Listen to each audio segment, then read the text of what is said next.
What's up? Ghost Fictions is here, and we're back again. This is the second part of a story where Izuku was betrayed and becomes a Jedi Knight. But before we start, please consider subscribe to the channel and give this video a like. Don't forget to check the description for more informations and support the amazing author Dev Dog 756 for writing this story. Now, let's get into part 2. Izuku was in the middle of some training with Shoto as the two were pushing their force powers to their maximum while also experimenting with their force powers.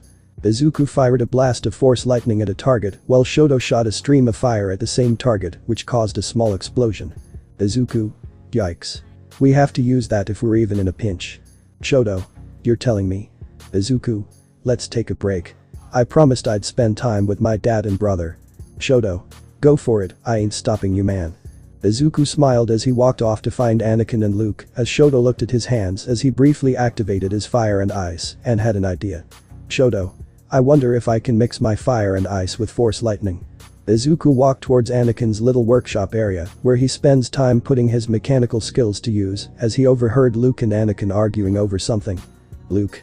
Giving him a new coat of paint will make him more adorable. Anakin. Luke, he's going to be adorable regardless. Luke. Yeah, because the rusty look equals adorable dad. Anakin.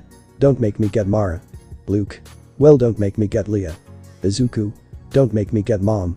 Anakin and Luke jumped a bit as they heard Izuku and were more scared about Izuku bringing Padme into this as they stopped arguing. Izuku.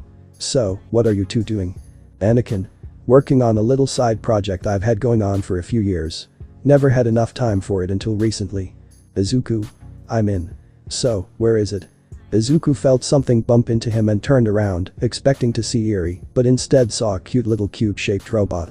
Anakin. There he is. Izuku. Aw, look at the little guy. What's his name? Wally-E. Izuku. Wally-E. Nice name. I'm Izuku Skywalker. Wally-E stuck out his hand for a handshake which Izuku accepted as the two shook hands, and immediately after that, Wally-E gave Izuku a hug. Izuku. Oh, he'd be perfect for Eri. Anakin. That's the idea. We figured the little guy would be good for Eri to have around. Luke. And Mom and Leia made complete sure that we make sure Wally-E can keep Eri safe. Izuku. Be glad it wasn't Momo. Let's get going. The older Skywalkers looked at each as they smiled as they got to work. Anakin, Luke and Izuku were brainstorming ways to upgrade Wally-E, while Izuku also took the time to get to know the little robot as he learned that Wally-E's primary purpose was to assist with cleaning as he demonstrated by compacting some loose garbage into a cube, which impressed Izuku as he patted Wally-E on his head. Izuku also learned that Wally-E has an extremely fascination with the things around him as he saw Wally-E digging through old trinkets from past escapades which made Anakin panic, which led to Izuku and Luke laughing as Wally-E found a fire extinguisher and not knowing how to use it properly. Led to Wally-E flying all over the place which was funny for a bit until Anakin managed to catch Wally-E and briefly taught him how to use a fire extinguisher properly. Hours flew by as ideas came and went as the Skywalker men slowly but surely made Wally-E stronger, like alerting his arm to turn into a blaster which they taught Wally-E how to use properly, along with enhancing Wally-E's control system, making him able to see farther distances, and adding X-ray and thermal filters, making Wally-E able to find hidden objects easier. After working for a long while, Izuku, Anakin and Luke felt satisfied with their progress as they were resting. Anakin. I feel like we did some good work with Wally-E today, boys. Izuku. Oh, most definitely, Dad. Luke. How do you feel, Wally-E? They looked to Wally-E and saw him doing donuts, which made the three smile as Wally-E did a little jump and posed. Wally-E. Todd. Ah. Anakin smiled as he patted Wally-E's head as Izuku and Luke got up as they saw Eri running into the room. Eri. Papa. Izuku. Hey, Snowball. How was your day? Eri. I've been training with Mommy Bastila and Mommy Ahsoka. What about you, Papa? Izuku. I was helping Uncle Luke and Grandpa with something. Eri. Really? I want to see it. Can I, Papa? Izuku. Of course, Snowball. Izuku walked to Wally-E as he put Eri down as Wally-E and Eri looked at each other confused. Izuku. Wally-E, this is my daughter Eri. Eri, this is Wally-E. Eri. Papa, he looks so cool. Izuku. Wally-E, I want you to protect Eri no matter what.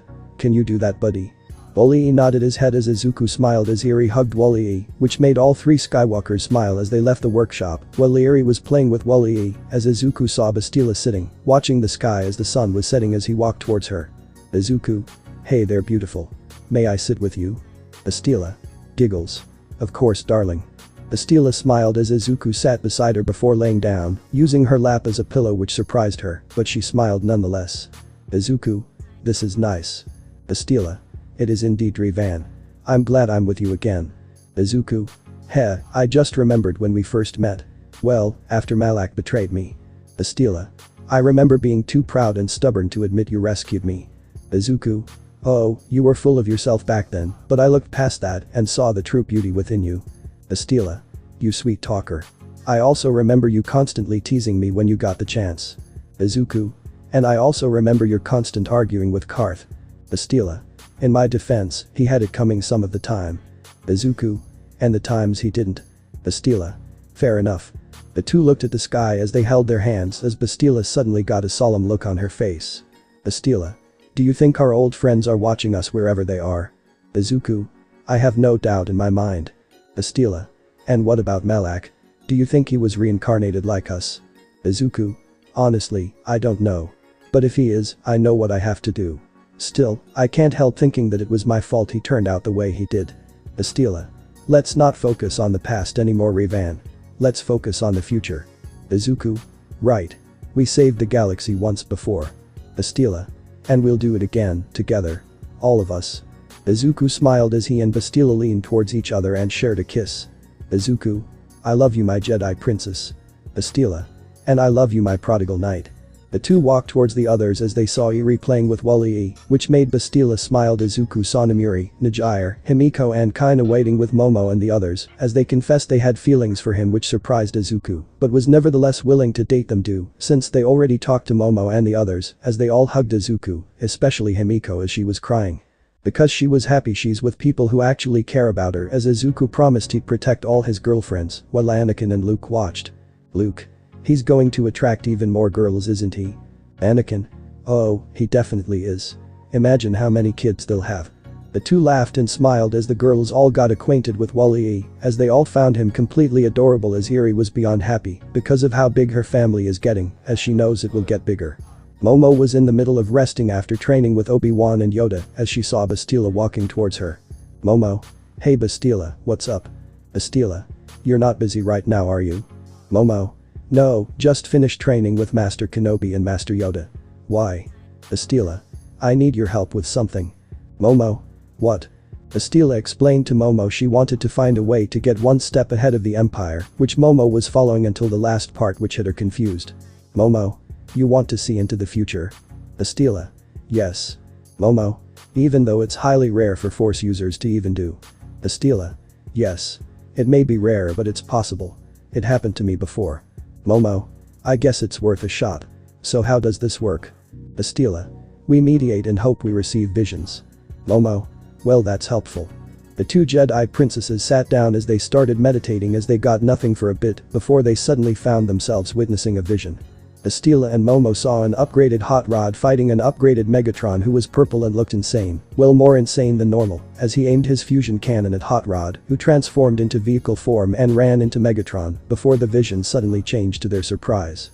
This new vision had Momo and Bastila see Vader dueling a masked man Bastila didn't recognize, which Momo knew was All For One, as they saw Vader was barely trying, while All For One was giving it all he had as the two masked men clashed with their lightsabers. Vader. You have served me well, but your usefulness is at an end. Vader threw All For One through a wall with the Force before using Force Choke, as All For One was barely able to free himself by hitting Vader with one of his quirks. All For One. I won't be denied my rightful spot as ruler of the universe. I will not lose to a coward behind a mask.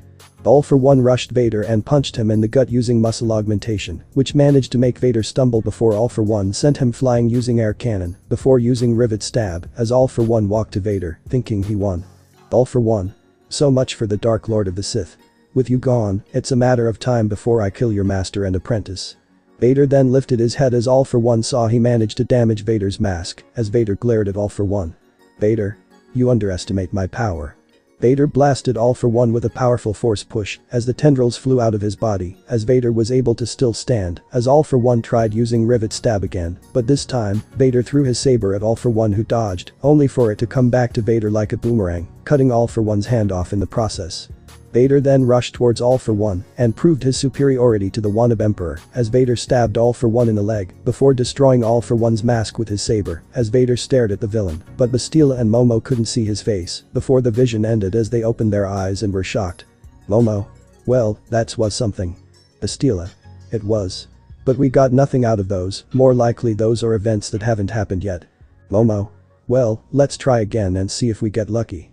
Bastila nodded as they closed their eyes again, and they received a vision, much faster than before, as they saw Anakin and Obi-Wan on some kind of lava planet as they were dueling a hooded man with a red lightsaber, which the two Jedi princesses figured was a young Darth Vader, as Bastila remembered hearing Anakin's first battle with Vader happened on a planet named Mustafar. The fight appeared to be extremely tough and intense, as they saw Vader could counter Anakin's every move, and before they could see more of the fight, the vision changed again. They then saw Galen dueling an identical copy of himself as judging by his outfit, Bastila could tell that the mysterious person Galen was fighting was Starkiller because she recalled Galen told her Starkiller was a clone of himself as Galen threw an old starfighter toward Starkiller before blasting it with force lightning, causing an explosion as the vision changed once again. This time, all Momo and Bastila could see was a planet which was a more oceanic world with small islands populating the planet. Upon witnessing the planet, Momo and Bastila could sense both the light and dark sides of the Force and saw an old temple on the planet as they opened their eyes. Momo. Bastila, you think that planet? Bastila. May hold answers to defeating THR Empire and could help us further understand more about the Force. Most definitely. Momo. We should tell Anakin and Master Yoda about this planet we saw. Bastila. We must. The two got up as they ran to find the two Jedi Masters to inform them about the mysterious planet they saw in their vision. After the heroes' brush with the Decepticons, Malti was properly introduced to them by Vader, and naturally, Malti thought the cons were beneath her, even though they're all like 30 feet tall, as Megatron was extremely annoyed by her disrespect, but Vader managed to prevent things from escalating as he told Malti to show Megatron the same level of respect as she shows him. Which she reluctantly agreed to. Actually, in the past few dozen training sessions, Malti had her ego was basically shattered in a billion tiny pieces as she constantly kept get put in her place, either by Vader, Starkiller or Palpatine himself. One such training session had Malti and the LOV have to fight Starkiller together in order to work on their cooperation in battle, and it went completely south, fast. All for one, Shigaraki, Dabi and Twice all rushed Starkiller at once without even coming up with a plan as Spinner and Compress were the only ones to think of a plan as Malti did absolutely nothing, thinking that she'd be able to strike Starkiller when he's exhausted by fending them off. And it was barely difficult. Starkiller was able to block all their attacks with ease, and the fact they were barely using the Force and were relying on their sabers and quirks pissed Starkiller off as he decided to fight back, only using the Force to show them its true power.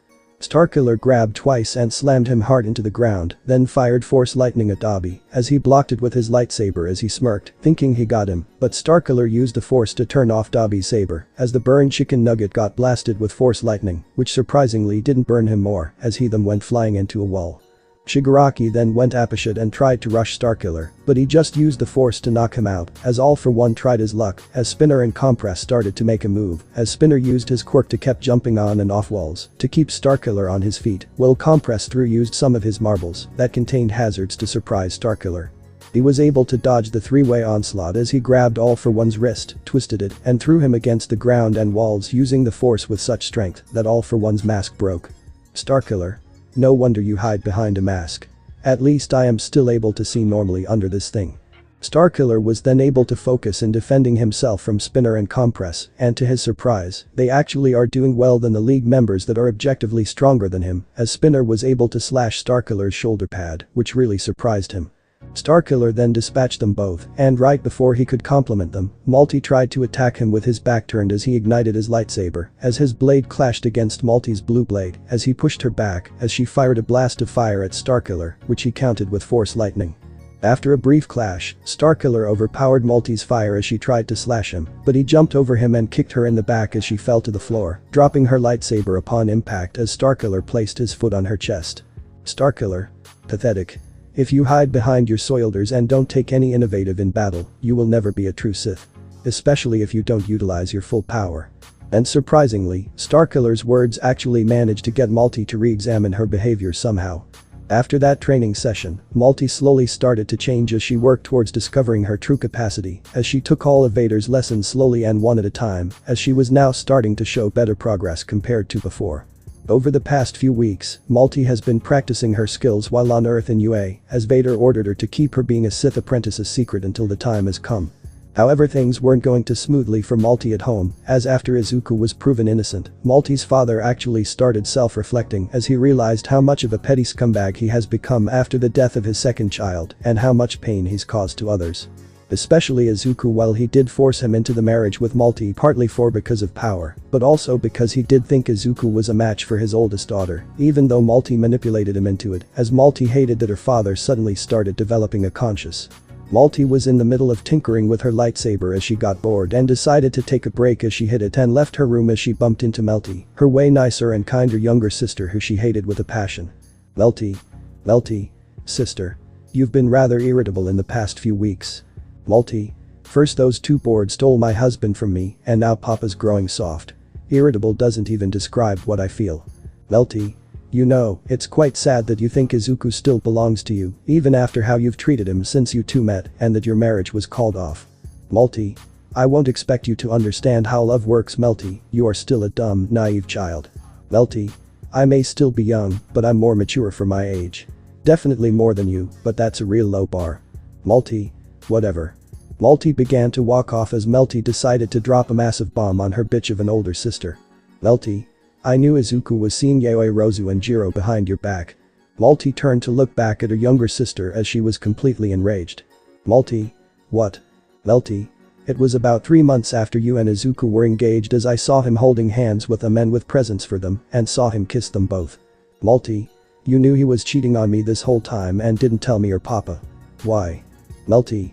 Because I saw that he was far more happy with Yaoi Rozu and Jiro than he was with you, and it would have been wrong of me to take that from him.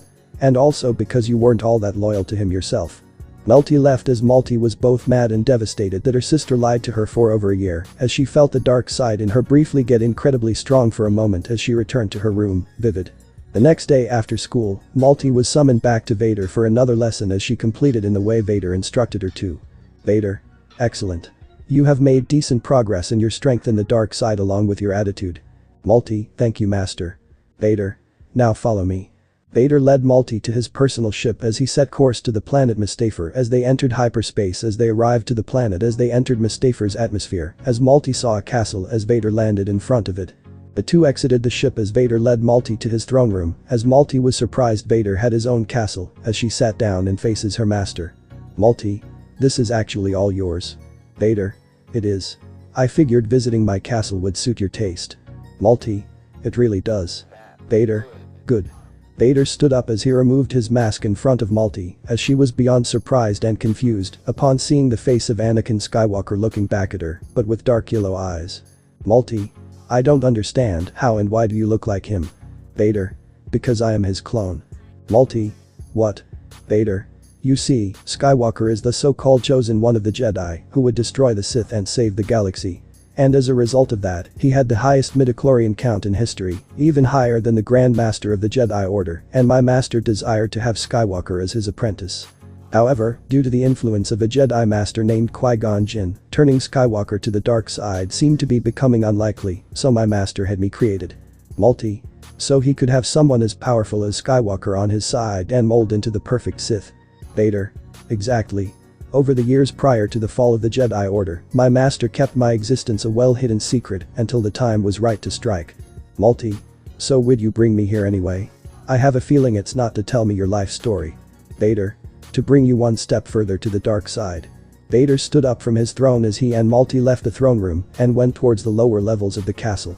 As they got closer and closer to the lower levels of the castle, Malty could feel the dark side getting stronger around her, as Vader could feel it. Vader. You feel it, don't you? The dark side becoming more and more stronger the deeper we go. Malty. Yes. Vader. That's why I asked the Emperor to give me control over Mustafar.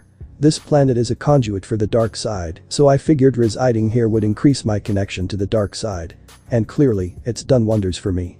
The two walked further down as they entered a Sith cave with a little table-like area, as Vader led Malty to it as she placed her lightsaber on the table. Vader. Now, have you practiced taking apart and rebuilding your lightsaber like I instructed? Malty. Yes, master. Vader. Good. Now remove the crystal. Malty did as Vader commanded and removed the kyber crystal from the saber as the blue crystal glowed in her hands as she placed it on the table. Malty. Now what? Vader. Bleed the crystal. Malty. I'm sorry, Wah. Vader. Bleeding the crystal from a Jedi's lightsaber is Sith tradition.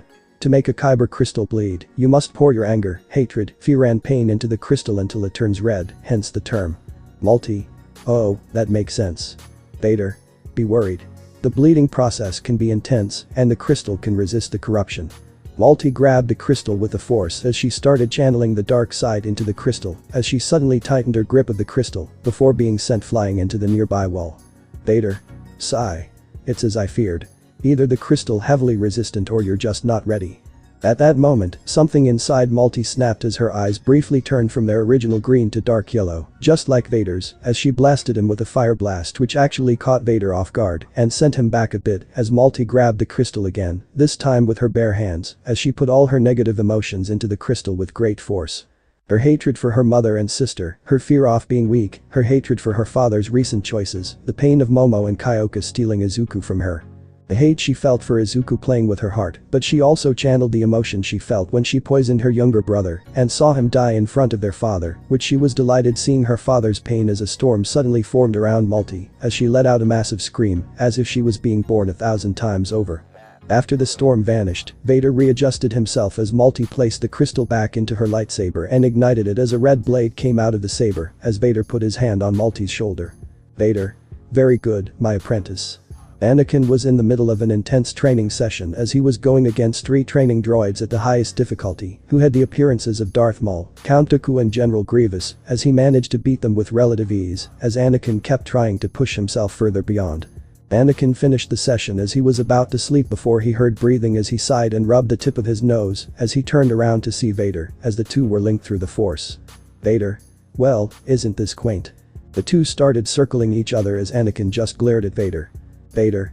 What's wrong, Skywalker? Finally all talked out. Anakin. I've got nothing to say to you, Vader. Vader. I must say, sending your son away to a distant planet to hide him was a stroke of genius, he is quite powerful. And it's funny in a way, Jedi usually take children from their families, not give them to another. Anakin. Like Sith are better. Jedi actually ask permission for the families while you Sith just steal them. Vader. And we both know your compassion for your friends and family make you weak. Anakin. What would you know about compassion, Vader? You never cared for another person a day in your life. Vader. I won't be so sure about that if I were you, Skywalker. We're not so different than you think. Anakin. Don't you dare compare me to you. Vader. You know I'm right. You crave to become stronger, you've always have. Anakin. To protect the people I care about and the galaxy. You just want to become stronger for the sake of power, nothing more. Vader. I can feel plenty of fear, anger and hate within you, but you refuse to use them, and the fact you ruined the dark side by following Revan's teachings is pathetic. Vader and the Sith see Revan as a different person from Darth Revan. Anakin. Heh, you say that expect learning both sides has made me stronger than I was just learning the light side and helped me in many ways. Vader. I wonder how you would react if I turned your sons to the dark side. Anakin felt something snap which Vader felt, and it made him a bit frightened by Anakin's reaction to that threat. Anakin. Keep your hands off of my sons. Anakin grabbed his lightsaber, and even though Vader wasn't actually there, Anakin rushed the Dark Lord and went for the head, but right when his blade was near Vader's neck, Anakin got an intense headache as he dropped his lightsaber, as he suddenly received a vision as he saw Izuku before his old classmates. Anakin couldn't hear what they were saying, but he could tell it pissed Izuku off judging by his expression as he lifted Mina with the Force and was shocking her. Izuku. You are in no position to negotiate, you microcephalic adlipates. Izuku then put his mask on as he jumped down to the same level as his former classmates as he ignited purple and red lightsabers. Izuku. I am Revan Reborn. And before me, you are nothing. Izawa tried capturing Izuku using his scarf, but Izuku cut the thing in half before blasting them all away with force push as they were all knocked out upon hitting either the ground or a wall. Expect Aoyama as Izuku stood before the Frenchman before changing his attention to something else. Izuku. I know you're here, Malak. Come out and face me, you traitorous coward.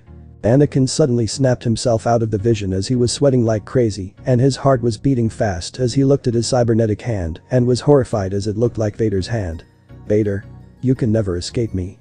Anakin opened his eyes again as his arm was back to normal as he saw Padme in the doorway as she walked to console her husband. Padme? Anakin, are you alright? Anakin. It happened again. Padme? You linked with Vader again?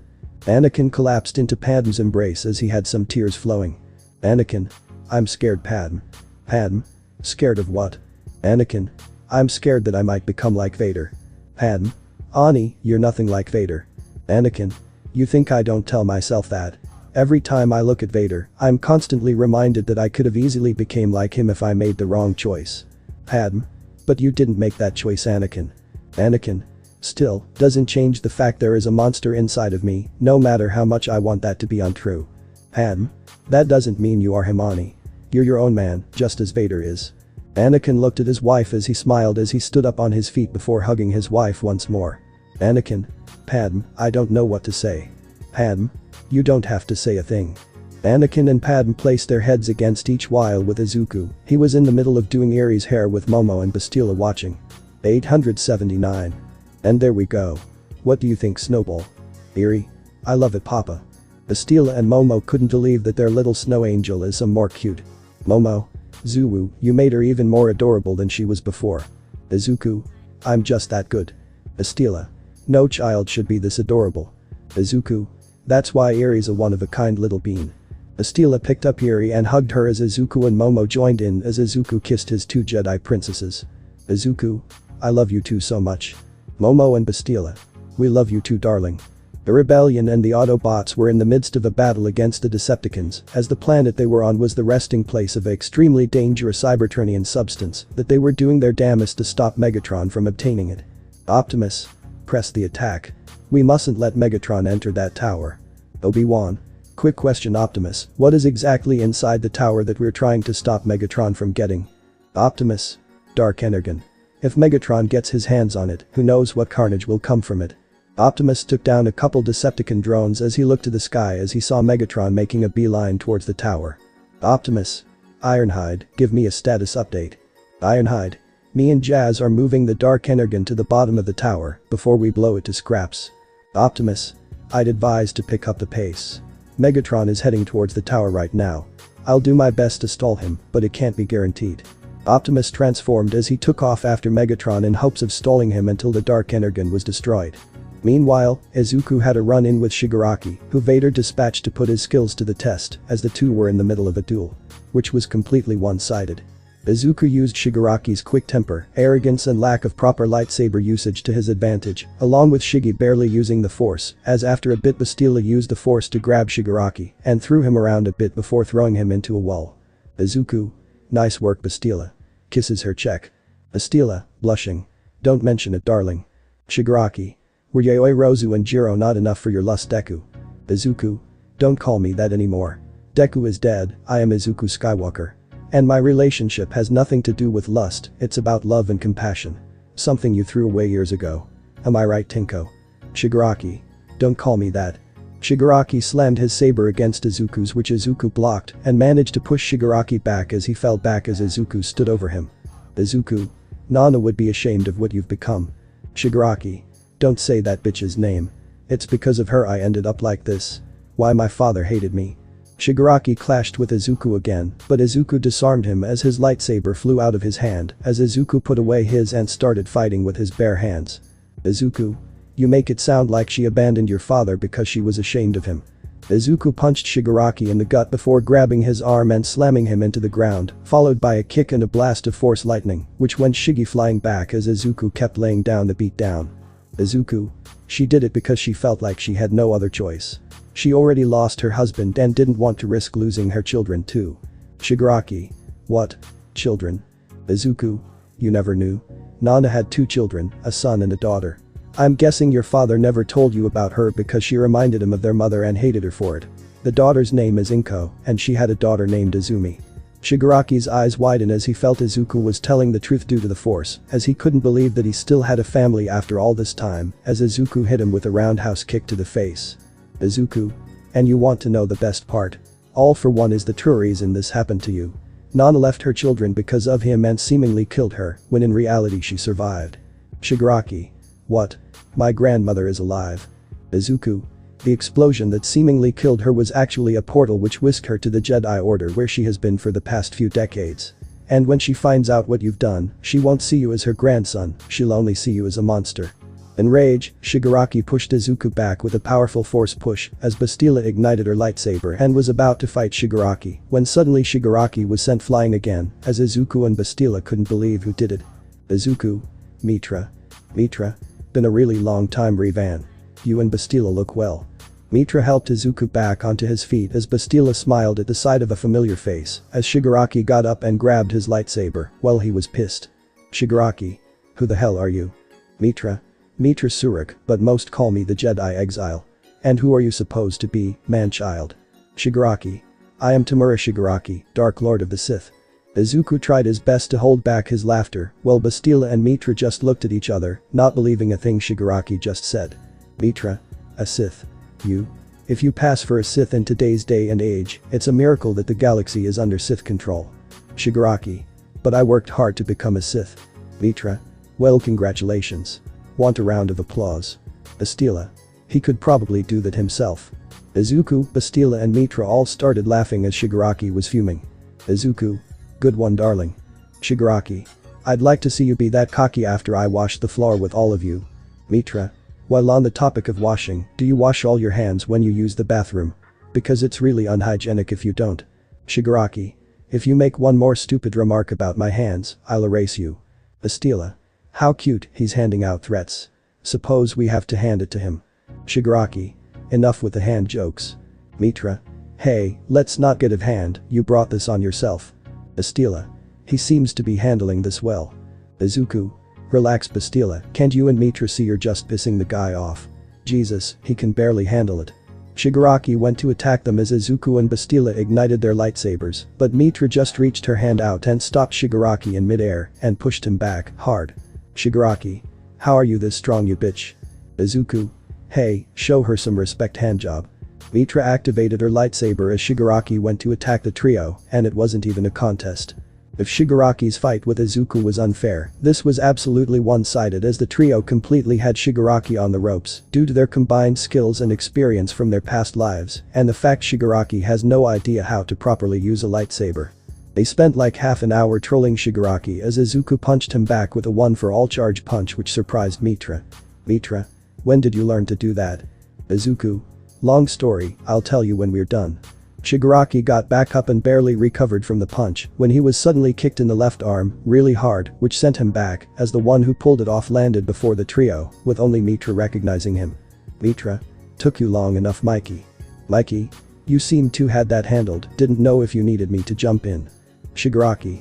Who invited you, jackass? Mikey. Looks at Izuku. So, what's your deal, Greenie? Izuku. Izuku Skywalker, or Revan if you prefer. Mikey. Manjiro Sano. So you must be the Revan Mitra talks about. Shigaraki. Hey. I'm talking to you. Mikey. What's with Handyman over there? Izuku. I like you already. Shigaraki tried to attack Mikey, but without even looking at Shigaraki, Mikey kicked him in the face before hitting him with a powerful roundhouse kick to the stomach, which Izuku and Bastila swore they heard something snap as Shigaraki went flying again, now with bleeding really bad as Mikey lifted his chin with his foot. Shigaraki somehow got back up as he grabbed his lightsaber which he dropped as he clenched his chest, as he knew Mikey had to have broken something, as suddenly a wrap gate opened as Izuku tried to stop him, but he was gone. Izuku. Damn. Mikey. Was that guy actually one of those dark side guys you yapped about? Mitra. Somehow. Izuku. If Shigaraki's joined the dark side, stands to reason that the rest of the LOV have done the same. Mitra. Wow, this life has done wonders for Revan. I mean, I did find him attractive in our past life, but this. How can someone be handsome and cute at the same time? Mikey. Shame the guy's taken. He'd be good with Emma. Suddenly, Momo regrouped with Izuku and Bastila with a group of soldiers as she ran to Izuku and kissed him to Mitra's confusion, as Izuku briefly explained it, as a familiar droid came to Mitra, as Izuku and Bastila were surprised to see who it was. Mitra. You alright, T3? The little droid let out a series of effective beeps to answer her questions as T3 looked at Izuku and Bastila, instantly recognizing Bastila but not Izuku, even though he felt like he knew him somehow. Mitra? It's Revan T3. T3 was surprised but also confused about how Izuku was Revan, as Mitra explained it to the droid, but nevertheless was happy to be back with his master, as T3 went in for a hug. Izuku? I missed you so much, buddy. T3. Happy beeps. Izuku placed his hand on his old droid and patted him on the head as he looked back to Mitra. Izuku? How did you rebuild him? Vite completely destroyed him. Mitra? It wasn't easy, but with lots of time and patience, I was able to put him back together and made him tougher than before. And I had some help. Bastila? From who?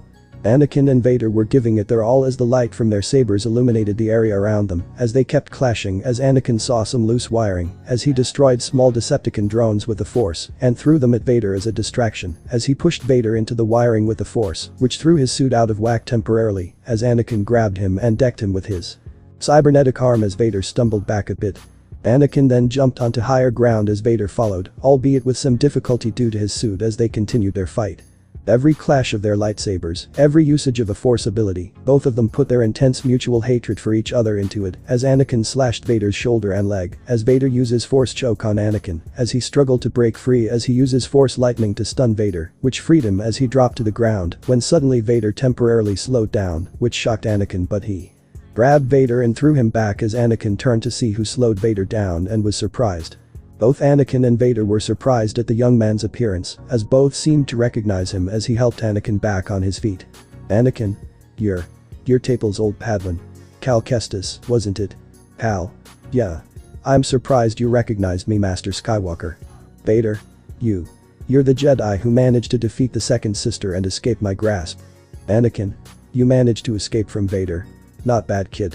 Vader got back on his feet as both Anakin and Cal stared him down as Anakin moved in front of Cal. Anakin?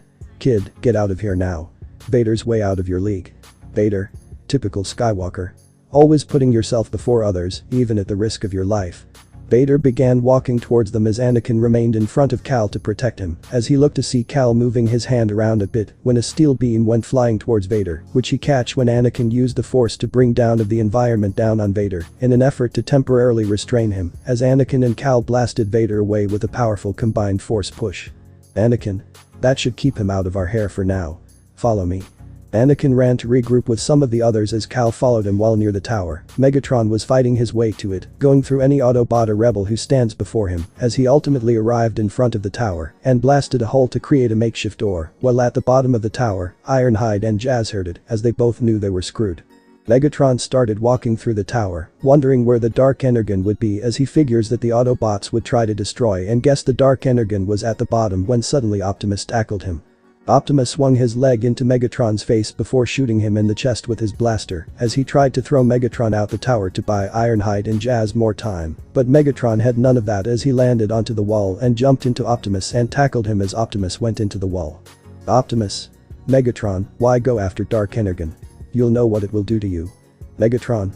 Sentinel taught us we need to make hard decisions you could never make, Optimus. Optimus. There's a difference between hard decisions and wrong decisions, Megatron. Optimus pushed Megatron off him and threw him into the ground as he pulled out his Energon blade and tried to slash Megatron, but Megatron blasted Optimus into the ceiling using his fusion cannon. Megatron. What would you do if the Ooze and Vong decide to come out of whatever hole they're hiding in the unknown areas of the universe and you aren't ready for them? Optimus. Ooze and Vong. What are you talking about? Megatron. Ha ha ha ha ha ha ha ha ha. Optimus. What's so funny, Megatron? Megatron. Oh, never mind. Sometimes I forget just how naive you still are. Megatron then threw Optimus through the wall, as the part Optimus was thrown through was above where Ironhide and Jazz were, as they locked up the Dark Energon, as Optimus landed into front of them, as Megatron jumped down and landed on Optimus. Despite being heavily outmatched against Megatron, Ironhide and Jazz tried all they could against the Decepticon leader, as he simply slapped them away as he opened the vault door as he stood before the Dark Energon, as he grabbed two pieces of it as he looked at them, their purple glow reflecting in his eyes as he smirked. To Megatron's shock, Optimus pulled a fast one on him again and kicked him into the vault as Ironhide threw a bunch of grenades inside with him, as Jazz quickly sealed the vault shut as the three Autobots ran out of the tower. Optimus. Airy Albits, converge on the tower and destroy it. Optimus, Ironhide and Jazz got out of the tower as the Airy Albits all flew towards the tower as they all attacked it at the same time as lots of missiles flew down to the tower as it began to be destroyed as a few missiles flew down where Megatron and the dark side was sealed, which also exploded as the tower collapsed as all the Decepticons were horrified and assumed the worst, but Megatron emerged from the rubble and he was a bit damaged as he looked in his hand as only one shard of dark energon wasn't destroyed in the explosion, even though it was damaged as he looked towards Optimus as he ordered the Decepticons to retreat as he did get what he wanted as all Decepticons in the area left. The good guys who were on the planet all regrouped as Izuku found an old friend and along with some new ones. After Izuku and Bastila reunited with Mitra and got introduced to Mikey, he introduced Izuku and the others to his sister Emma and her friends, Senju Kawagari, Yuzuha Shiba and Mordred Pendragon, along with the rest of their friends, and Izuku was intrigued by the group Mitra has. And Izuku was pleasantly surprised when Mikey introduced Emma as his sister, since given Mikey is an extreme badass, it was a bit jarring to see Emma wasn't, well, as far as he knew. A few days passed since as Izuku got to know them as Izuku noted that Mikey and the guys are definitely filed under mess with at your own risk as the girls were slowly starting to catch the feels for the prodigal broccoli and were discouraged when they meet Momo, but then were surprised to discover that Izuku had multiple girlfriends so that they did have a chance and all decided to prove that they genuinely love him. Mordred woke up as she saw Izuku sparring with Mitra as she noticed Izuku was wearing a sleeveless shirt as she found herself being enamored by the muscles of the reborn Prodigal Knight as she wondered how they would feel to touch as she blushed at the thought. Mordred. Geez, I've known him for a few days and he's already had an effect on me. I mean, he's kind, skilled, strong, handsome, and doesn't focus on looks like most boys do. Mordred thought back on all the times she was made fun of for her chest not being gifted from boys and girls, but mostly boys, as she clenched her fist a bit before letting go of that anger. Mordred. I wouldn't mind being with him, even with the harem thing. Oh shit, I should be worrying about how mom will take it. Bringing home a boy is one thing, but a boy with a harem? Oh, that may not go well. Mordred them got dressed as Izuku and Mitra wrapped up their training as he helped her up. Izuku. You're still pretty good all these years later, Mitra. Mitra. Likewise, Izuku, although that quirk of yours kind of threw me through a loop. Izuku. Sorry about that. The two chuckled as they saw Mordred walking towards them as Izuku blushed and was slightly embarrassed when he saw Mordred's outfit. Izuku. Holy hell, she's definitely comfortable with herself. I wonder if her thighs would be around the level of Kyoka's. Izuku slapped himself mentality and regained focus while still slightly embarrassed. Izuku. Did you just get out of bed, Mordred? Mordred. No, I got dressed. Izuku. Are you sure? Mitra. Oh, that's normally how Mordred dresses. Izuku. Oh, well, to each their own, I suppose. Mordred. He has a harem yet is embarrassed to see me dressed like this. I don't know if I should find that funny or not. Izuku. Well, not to tell you what to wear, Mordred, but could you at least wear longer shorts? Or pants? Mitra. Oh come on, we're all grown-ups here. No need to get all flustered over some skin, Izuku. Izuku. I wasn't talking about myself. Mitra. Huh. Eerie. Papa. Mitra. Huh. Both Mordred and Mitra were caught off guard by the appearance of the snowball as she ran to Izuku and hugged him as Izuku picked her up. Izuku.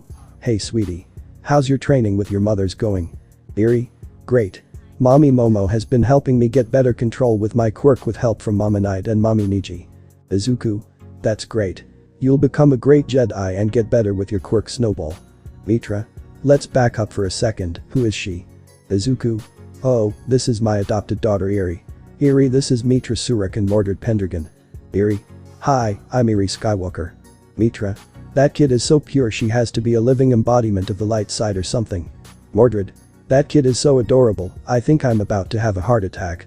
Mordred quickly zipped up her jacket as Mitra kneeled before the snowball and gave her head pats, which made Eerie a happy little snowball as Emma, Senju and Yuzuha walked over and noticed the small bean. Senju.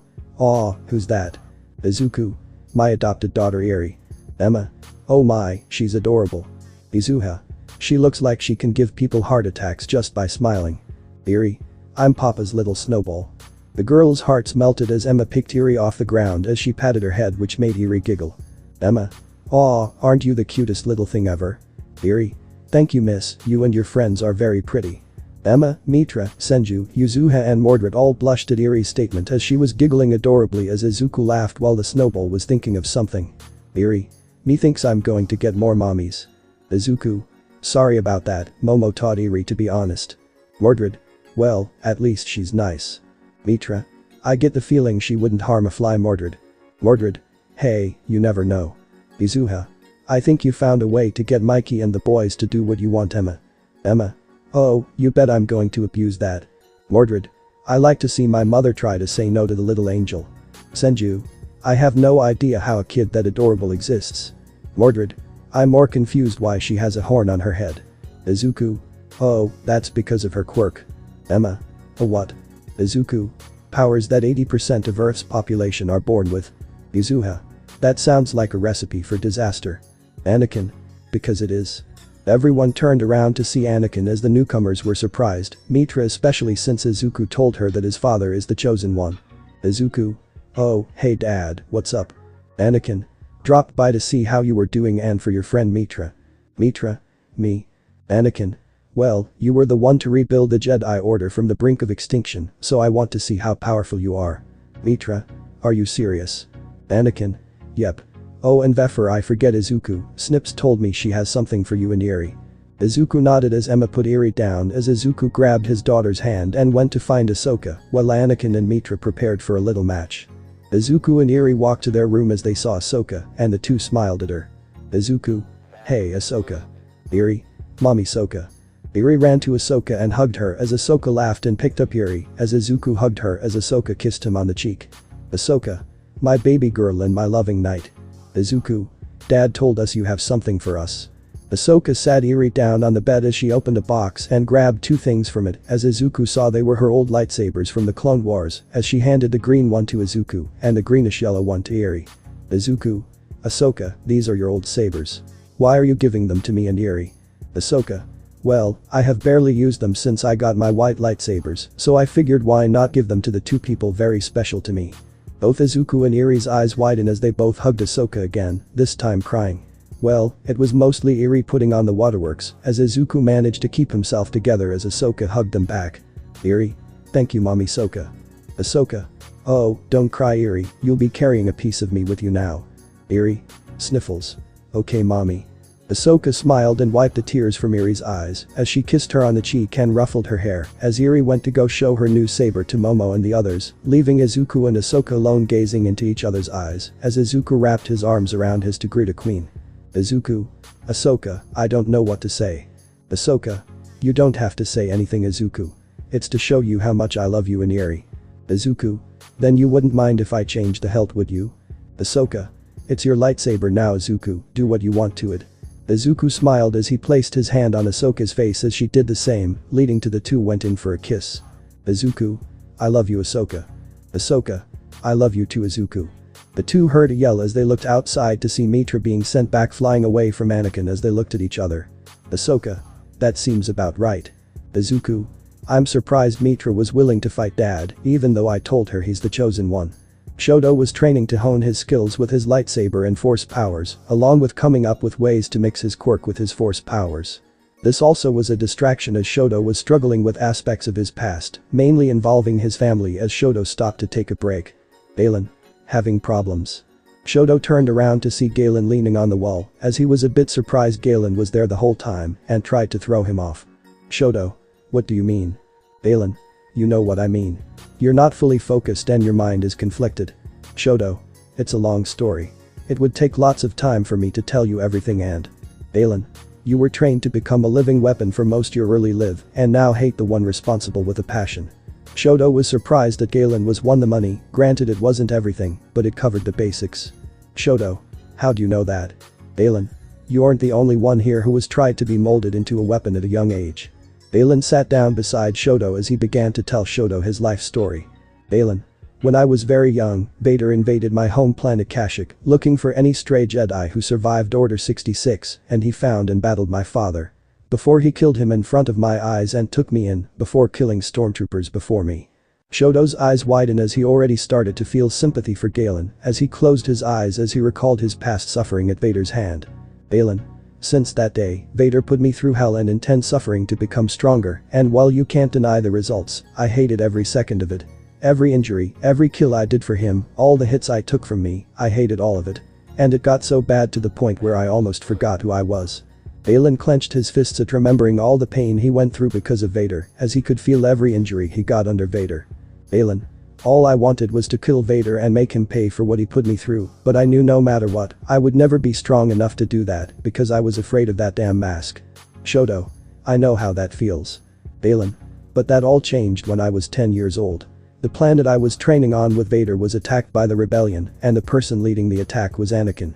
I saw Anakin being able to push Vader back as he saw me, and he could tell what Vader put me through, and that pushed him to completely destroy Vader in that fight. And in that moment, I saw the man I saw as completely invincible being matched and destroyed, made me realize Vader wasn't truly invincible, as I saw Anakin break his mask before I slashed Vader's control panel with my lightsaber, as Vader retreated, and after that, Anakin took me under his wing, after I told him everything. Shoto. I can't. You went through all that. Balin. Even then, I can still feel every injury, both physically and mentally I suffered under him. And looking at Starkiller makes me sick and afraid because I could have become just like him. Shoto. I guess that makes what I went through seem like child's play. Balin. I doubted. Shoto closed his eyes and breathed as he started to recall his past to the former apprentice of Vader. Shoto. On Earth, my father, Endeavor, was the number 2 hero, and he desired to become number 1, but couldn't because he was outmatched by All Might. Shoto said All Might's name with complete and utter discontent with his former hero as Galen, gave the dual-haired boy his undivided attention. Shoto. And since he realized he couldn't surpass All Might, he decided the next best thing would to have children who he could use to surpass him. Balin. So your father saw you as a means to his ends. Shoto. That's not the worst part. He knew the drawbacks of his quirk, so he sought out a partner with an ice quirk through a quirk marriage. Balin. I'm guessing it's an arranged marriage. Shoto. Basically, expect it's mainly used to ensure a powerful child would be born. Balin's eyes widened as he saw tears going down Shoto's face. From what he heard from Izuku, Earth had its issue, but he didn't think it was that bad. Shoto. First, my oldest brother Toya was born, and while he didn't have a perfect combination of our parents' quirks, Endeavor figured he could surpass All Might due to Toya's fire being stronger and trained him. And not too long after Toya was born, my only sister Fayumi was born. And Endeavor barely paid her any attention due to her quirk being temperature control. Balin. That seems like a decent ability to have. Shoto. Not by Earth standards. If your quirk is weak or villainous, or if you don't have one, you're treated like the devil. Balin. By the Force. Shoto. Things went well until Toya suddenly kept getting burned while using his quirk, and as it turns out, he inherited our mother's resistance to cold, which didn't mix well with his fire. Then Endeavor deemed Toya to be a failure and stopped training him. Balin. Could he have trained your brother to use his quirk in small bursts so he wouldn't hurt himself? Shoto. Clearly not, and since Toya got our old man's stubbornness, he refused to stop as Endeavor figured having more children would make Toya change his tone, but when he just wanted more kids until a kid with a perfect combination of his and my mother's quirks were born. Balin. That being you. Shoto. Yeah. My second older brother Natsuo just had an ice quirk. He didn't pay him attention either. Then I was born, and I was just what he wanted. And to make things worse, Toya died sometime after I got my quirk checked and started my training under Endeavor. Shoto clenched his fists as his tears started flowing harder than before as Galen felt sad and sympathy for him. They both become who they were today because of similar trauma. Shoto. Do you know how it feels to be unintentionally responsible for the death of your own brother? I wanted to be a hero, but the hero I looked up to most was just as much of a monster as Endeavor. How can I be a hero when I was why my brother killed himself? Suddenly Galen gave Shoto a hug as Shoto was surprised, but hugged Galen back anyway as he was still crying. Balin. Let it all out, man. Shoto. And the worst part is, I sent my mother to a mental ward because my left side reminded her too much of him. I brought my brother to his death and my mother pain. I shouldn't have been born in the first place. Balin. Hey, look at me, man. Shoto wiped his tears away as he did what Galen asked and looked at him. Balin. None of those things were your fault. You were just a kid and they were all out of your control. Shoto. But it feels like I was the catalyst for everything. Balin. That may be true from a certain point of view. But it was your sperm donor was really caused it. You can't beat yourself up because you were born from a man who only cares about himself and himself alone. Suddenly Eri, who was listening to their whole conversation, ran to Shoto and hugged him. Shoto. Eri. Eri. Don't cry, Uncle Sho. Don't let the past and the big meanie define who you are. Shoto. You really are Izuku's daughter. Shoto kneeled before Eri and hugged her as Galen smiled as he decided to let Shoto have space as he went to leave the room when he heard Shoto's voice. Shoto. Galen, thanks. I needed that. Balin. Hey, it's what friends are for. Galen left the room as Eri showed Shoto her new lightsaber as Galen saw his girlfriend Juno Clips, who also overheard Shoto and Galen's heart-to-heart. Galen. Juno, you overheard that too. Juno. I did. I'm surprised you decided to open up about your past to him. They both looked back at Shoto, who was using his ice to perform tricks for Eri, as Shoto was now smiling as Galen smiled. Galen. I saw a bit of myself in him. We both were attempted to be molded into living weapons of mass, and we managed to become better than what we could have become, thanks to the right people. Juno grabbed Galen's hand as he blushed slightly as she rested her head on his shoulder. Juno. Luke really has rubbed off on you, Galen. Galen. He and I are basically brothers and all expect blood. The two smiled and walked off as Shoto kept playing with his snowball of a niece, as he was unaware that someone from his past was about to make a mark. Nezu was under lots of stress dealing with the stuff at UA, along with the fact the Decepticons have decided to make themselves known. He heard stories and rumors about Cybertronians before, but he never expected to see one in person. And as his luck would have it, it just had to be Megatron. And just as expected, 1A's ego has gone through the roof because they believed they scared Megatron away, despite it actually being a retreat, and were viewed as heroes for it when they didn't do a damn thing.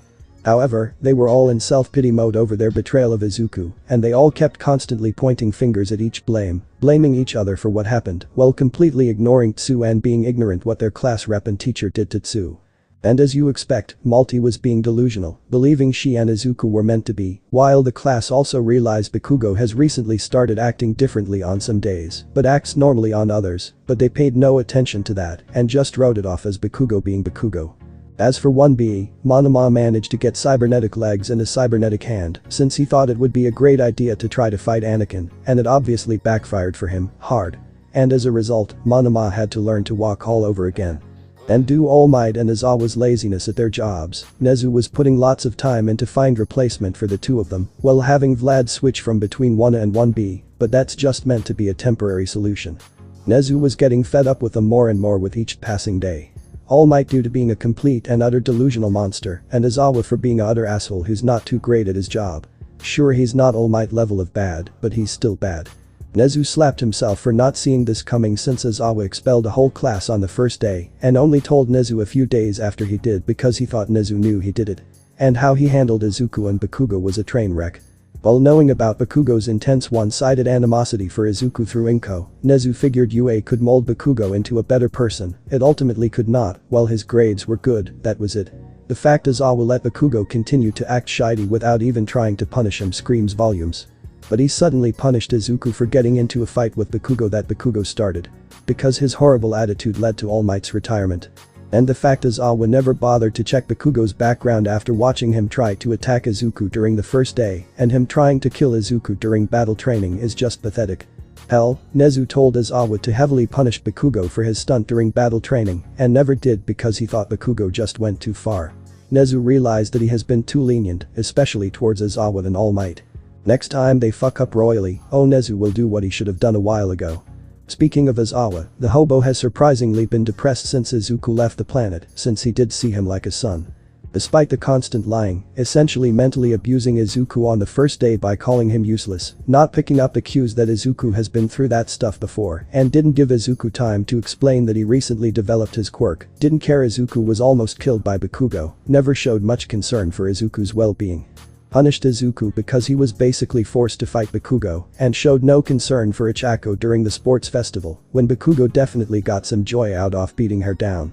Oh, and him and Iida forcing Tsu to harm Izuku or else her family's lives would be ruined.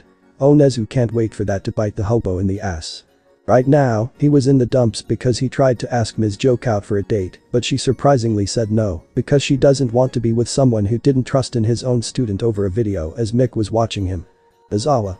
I can't believe it. She rejected me. Why? She's hounded me for a date for years and now she's not interested. Vic. Well, the fact that you basically insulted her every time you turned down her advances may have played a part. Aizawa. No, they didn't. She can take jokes. Vic. Jokes. Those cutting remarks and harsh criticisms of her personality weren't jokes. I'm surprised she didn't lose interest sooner. And the fact he beat Izuku doesn't help you very much. Aizawa. That was all Yagi's fault. He basically gaslighted me into turning my back on him. Vic. What? You didn't give a single shit about the kid on the first day and now you care about him. Izawa was taken aback that his best friend suddenly yelled at him, and it was a serious yell, no goofing around. Izawa. I'll admit I started off on the wrong foot with him, but… Vic. The wrong foot. You verbally assaulted the kid in the very first day despite the obvious signs he's dealt with that stuff before. I noticed it and I'm not the most tactful person in the world. And you let the Bakugo kid get away with attempted murder. Izawa. That was… Vic. And you actively encourage Bakugo beating your rocket into a pulp, writing it off as him taking her seriously when he does that with everyone. Izawa. Well. Vic. Damn it, Shota, how would Oboro feel about us if he were still alive? Izawa. Do not bring him into this. Vic. He'd be as mad and disappointed in us as Namuri was, if not even more. And you know it. Izawa. Who cares about what Namuri thought? Vic. Shota, she is, or I guess was our friend and we didn't listen to her because we were too stupid to think. Izawa. Who cares what that BDSM-loving, kinky, freaky bitch thinks? She's a whore who only cared about sex and she'll die alone because of it. And you have been the bane of my existence for years and I'd be beyond happy when you get out of my hair, for good. Izawa suddenly realized what he said as Mick's eyes widened, his glasses shattered along with his world as he started to cry. Mick. I can't believe it. Izawa. Hisashi, I didn't mean. Mick. I don't know what's worse. The fact Oboro is dead, Namuri hates me with a passion, or that you have been lying to me this whole time and hiding your true self. Izawa. Hisashi, I swear I didn't. Mick. Save it, Izawa. It's either Yamada or present Mick to you now. Mick left the room as Izawa dropped to his knees as he actually began crying as he felt like he lost everything as he clenched his teeth in fists. Izawa. Toshinori Yagi, I swear I will kill you and that Anakin Skywalker from ruining my life. Speaking of All Might, he did not get the applause he was expecting when he made his return as a hero, since everything he had did to Izuku was published, and that One for All and All for One were public knowledge. He was constantly hounded for being a monster and lying to the whole world for years, and he was pissed that the majority of people were starting to prefer Endeavor over them now. Of course they were still people who supported him, for some reason as the symbol of stupidity and deception, vowed to kill Anakin and the remaining Jedi for revenge for destroying his life and stealing his family, even though he did that himself, and that he cheated on Inko with Uwabani for over a decade. All Might was in his now empty home as he was drinking heavily as he looked at old family pictures, as he broke one of him and Izumi, as he was dead set on killing Anakin. Since my injury has started to heal, I should be able to crush anyone who gets in my way. And you'll definitely will need it. All Might turned around as he saw someone he thought was dead, his old sidekick. Night-Eye. You're looking better. Mirai. I thought you were dead. Wait, am I dreaming? He slapped himself as he saw his old sidekick was still before him, as he was still confused how he was still alive. Night-Eye. During my battle with Overhaul, he got reckless with his quirk and caused an avalanche near me. From where Mirio and him were standing it looked like it fell right on me, but it didn't. I managed to move out of the way and to sell my death, I slid my glass under the rubble and escaped. Why? Why pretend you're dead? Night-Eye. To sell the deception to Izuku. That brat is involved with a horrible future we must prevent. What? Night-Eye. I had 3 visions of the future before the raid. The first was of a man with black robes, holding a blue blade of some kind with Izuku beside him, and I saw he looked almost identical to the man with the difference being his hair and eyes. I'm guessing that man was a Jedi. Anakin Skywalker, that man stole my family from me. Night-Eye. My second vision showed the same man, this time encased in black armor with yellow eyes, holding a red blade instead of a blue one, while killing innocent people. The symbol of stupidity had his eyes wide with shock and fear. Anakin is Vader, but he saw them together. Was it an illusion or will Anakin kill Vader and take his place? It doesn't matter, now he has a reason to kill Anakin. Night-Eye. My last vision showed Izuku holding a green blade, mowing down any heroes who got in his way alongside this Anakin Skywalker and another blonde man who also carried a green blade. What? That's not true, that's impossible. Night-Eye. Either this Skywalker turns Izuku into a monster or Izuku becomes one by his own volition. Either way, we must kill them both if we want to give way to a better future. I'm in. We can make Izuku pay for hurting young Mirio and leaving young Multi. The two heroes smiled evilly at each other, as unknown to them both, Multi was observing the two from a distance. Multi. So, they believe that Master and Skywalker are one and the same. The pathetic fools, imagine the looks on their faces when they find out they are so wrong. And right on cue, Multi received a call from Vader on her communicator as she answered it. Multi. Good my master. All Might and his old sidekick believe you and Skywalker to be the same person. Vader. Well they're technically wrong and right, but that's beside the point. I have one final test for you. Multi. What is it, Master? Vader. Kill your father. Meanwhile at the Decepticons' base. Megatron was looking at the shard of dark energon he claimed, as the glow from it reflected in Megatron's optics, while Starscream wasn't jazzed about using dark energon. Due to dark energon's origin being surrounded in mystery, with some believing it originated from Unicron, there's barely any information about dark energon, as those who dared to use dark energon in the past all died before anything concrete was discovered. Starscream. No disrespect Lord Megatron, but is using dark energon really a good idea? After all, its origin is completely unknown. It even could have came from Unicron, so Primus knows what it could do to you. I mean, those who used it never lived to tell the tale. Megatron. That's because they were all weak, Starscream. Megatron then broke the shard in half as he handed one piece to Starscream, who was confused. Megatron. Send it to Knockout, I want him to find a way to create more dark energon.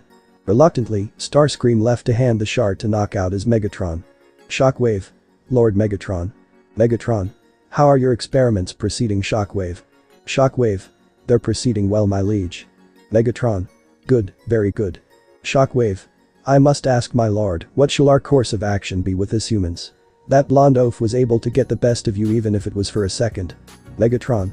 The one they call the #1 hero got lucky, nothing more. Rest assured that will never happen again. And besides, even with their quirks, they won't be able to destroy us, they are of no threat. Shockwave. If you insist, Lord Megatron. Megatron. Now, how's our special project coming along? Shockwave. He finished completion a few days ago. I've just been giving him a few finishing touches. Shockwave pressed a button as the door to a testing area opened as the project the two Decepticons were talking about walked towards Megatron and bowed before him. What is your command, Lord Megatron? Megatron. Smirks. Rise up. Nemesis Prime. Multi was conflicted with the fact that Vader ordered her to kill her father, as she didn't want to kill him, but knew that she would die if she disobeyed Vader's command, as she reluctantly gave in. Multi. As you command, my master. Multi disconnected the call as she looked at her lightsaber as she grabbed it and hid it her jacket as she went to continue her path down the dark side.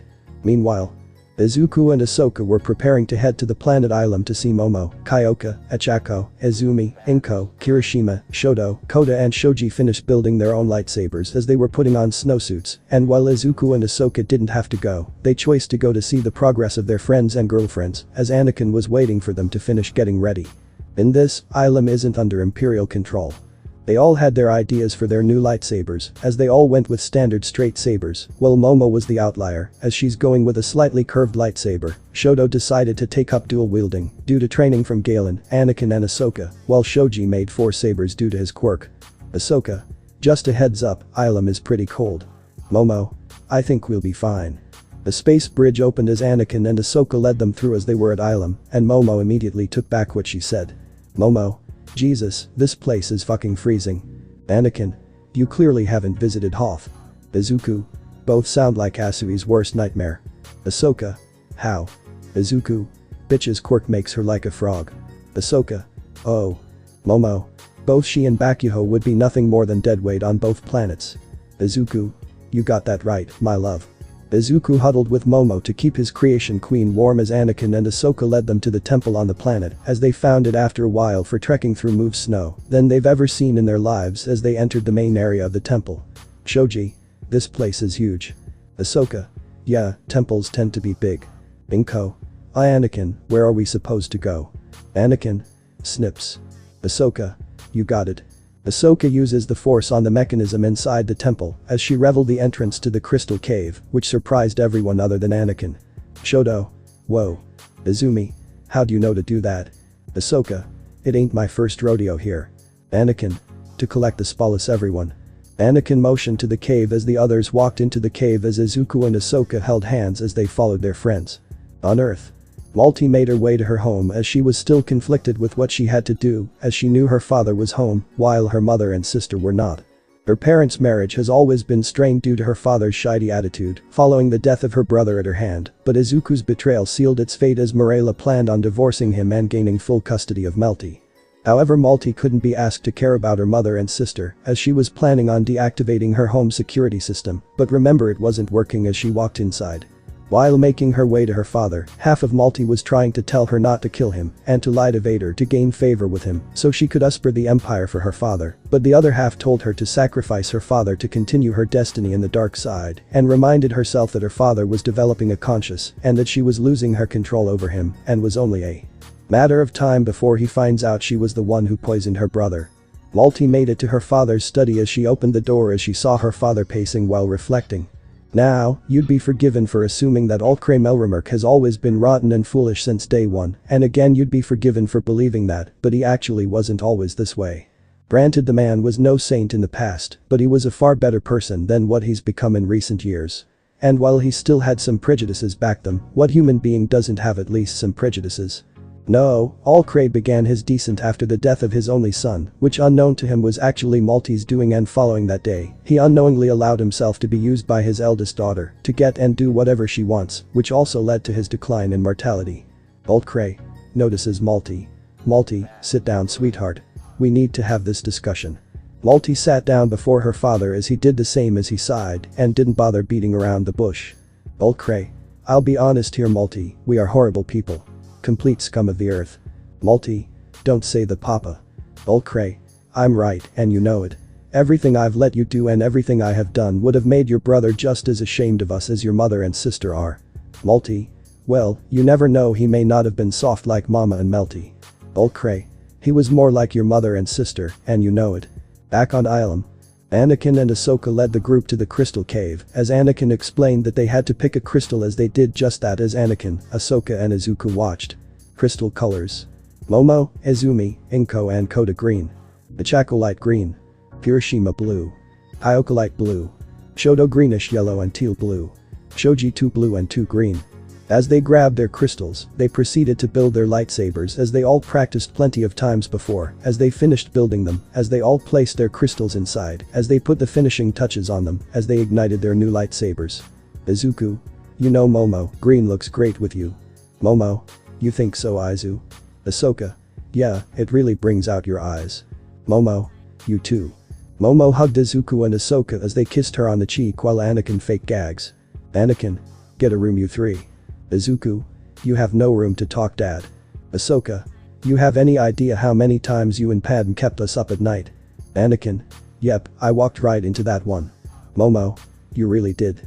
Back on Earth, Malti was trying her best to try to convince her father to see reason as she slowly realized that his newly developed conscience made him fully aware of all the shady things he had do and that he let Malti get away with, as she came to terms that she couldn't regain control of her father as she was about to go for her lightsaber but didn't as she blasted force lightning at her father as he was sent flying into a wall. The pain from the force lightning was unlike anything Ulcray had ever felt before as Malti kept on pushing the blast of lightning at her father as she soon stopped as he fell to the floor as he was near death as Vader entered the room to both their surprise. Malti, Master, what are you doing here? Vader, to see if you would pass this test or not. And you didn't disappoint, my apprentice. Ulcray, what did you do to my daughter? Vader, nothing. I just merely stoked the flames you lit within her. But worry not, I will take great care of your daughter for you. Ulcray then went for a gun he kept as he aimed at Vader, but Malti used force choke on her father as the remaining bits of his life faded away as the last thing he saw was his daughter with dark yellow eyes as his life finally faded away as Malti let go as her father's lifeless body fell to the floor. Vader, it's been done. What do you feel? Malti, I feel nothing. Vader, nothing. Malti, hate for his weakness, disgust for his failures, and pride for rising above them. Vader placed his hand on her shoulder as she looked into the lenses of his mask before bowing before him. Vader, you are finally ready. From today forward, you shall be known as Darth Meritrix. Now rise, my apprentice. Malti rose before her master as she smirked evilly as she looked into the lenses of his mask. Malti, what is thy bidding, my master? Izuku woke up as he was in the process of getting up, as he isn't the biggest morning person in the world, as he saw something outside, as he got a better look as he saw Mordred surrounded by training droids, as she ignited her bright blue lightsaber, as she jumped over the droids, so she started to fight them. Izuku watched as he saw Mordred counter one droid wielding a staff as Mordred's saber, and the droid's staff clashed as another tried to attack Mordred from behind. As she threw the droid, she clashed with off balance before turning around and used the droid as a shield as she jumped back as the droid that tried to pull a fast one stabbed the other droid in the chest as Mordred pulled it towards her. But the Force stabbed it in the chest. 3 long-range droids started firing stun blasts at Mordred as she deflected them with ease until she slipped up and got a stun blast to the leg as she dropped to her knees, but thanks to pure stubbornness and determination, Mordred managed to keep blocking the blasts coming at her as she slowly managed to get back onto her feet. Then, 3 more staff-wielding droids started coming at Mordred as she was now deflecting blaster fire and staff strikes as she managed to block majority of the attacks, but she kept getting hit with the stun blasts, but managed to resist the pain and to fall as she started getting knocked back by the staff-wielding droids as suddenly something in Mordred snapped as she pushed all the droids' backs with ferocity. She rushed one of the staff-wielding droids as she put it on the defensive as she slammed her lightsaber against the staff, far more faster and aggressive than before as she flung the staff out of its hand as she stabbed in with her lightsaber before throwing it at one of the long-range droids as she threw the other 2 staff droids off balance by sweep, kicking their legs as she stabbed one. But the staff and used the force to throw it into the ground so hard, it deactivated as she threw away the staff and grabbed her lightsaber with the force as she stopped shots from the last 2 long-range droids with the force as she deflected back at them, deactivating them as Mordred deactivated her lightsaber as she fell to her knees, exhausted. She was panting, trying to regain some stamina as she turned her head to see Izuku clapping his hands after watching her performance. Izuku. Wow, that was some fancy moves there. Mordred. You saw all that. Izuku. Yeah. You know, Mitra told me you were pretty dangerous in combat, now I see why. You're both skilled in lightsaber combat and powerful. Mordred. I'd believe the skilled part if I didn't use my rage boost. Izuku. Huh.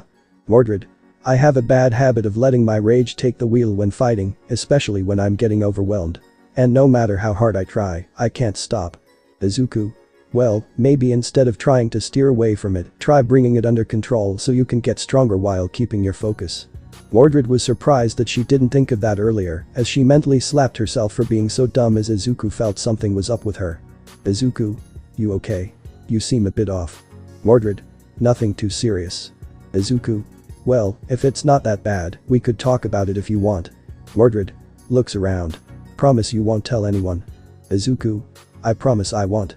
Izuku sat down beside Mordred as she breathed as she started to tell Izuku a bit about herself. Mordred.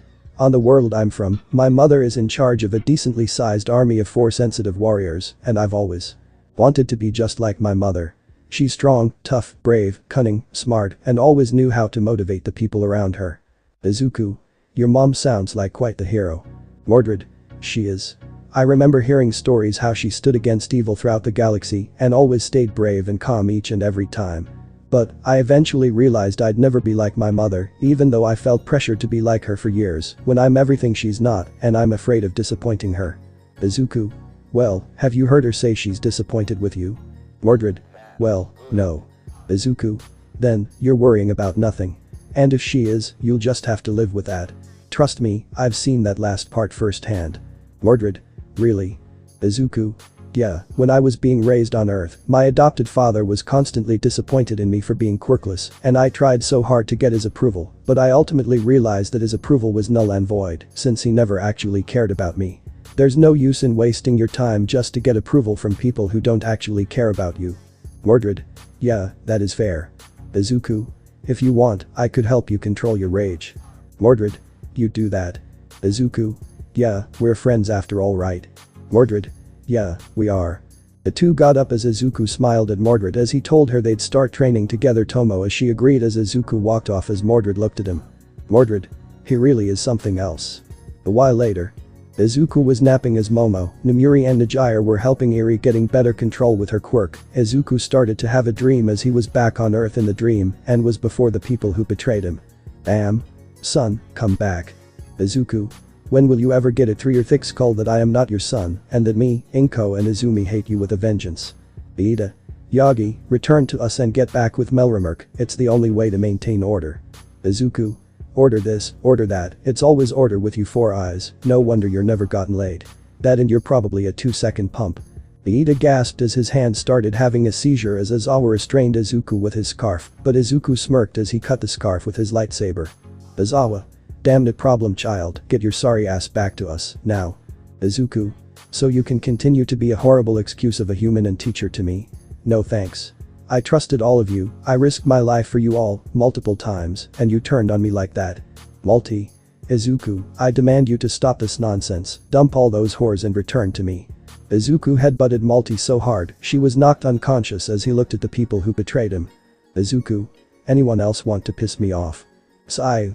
Izuku, we made a mistake and assumed the worst. Izuku.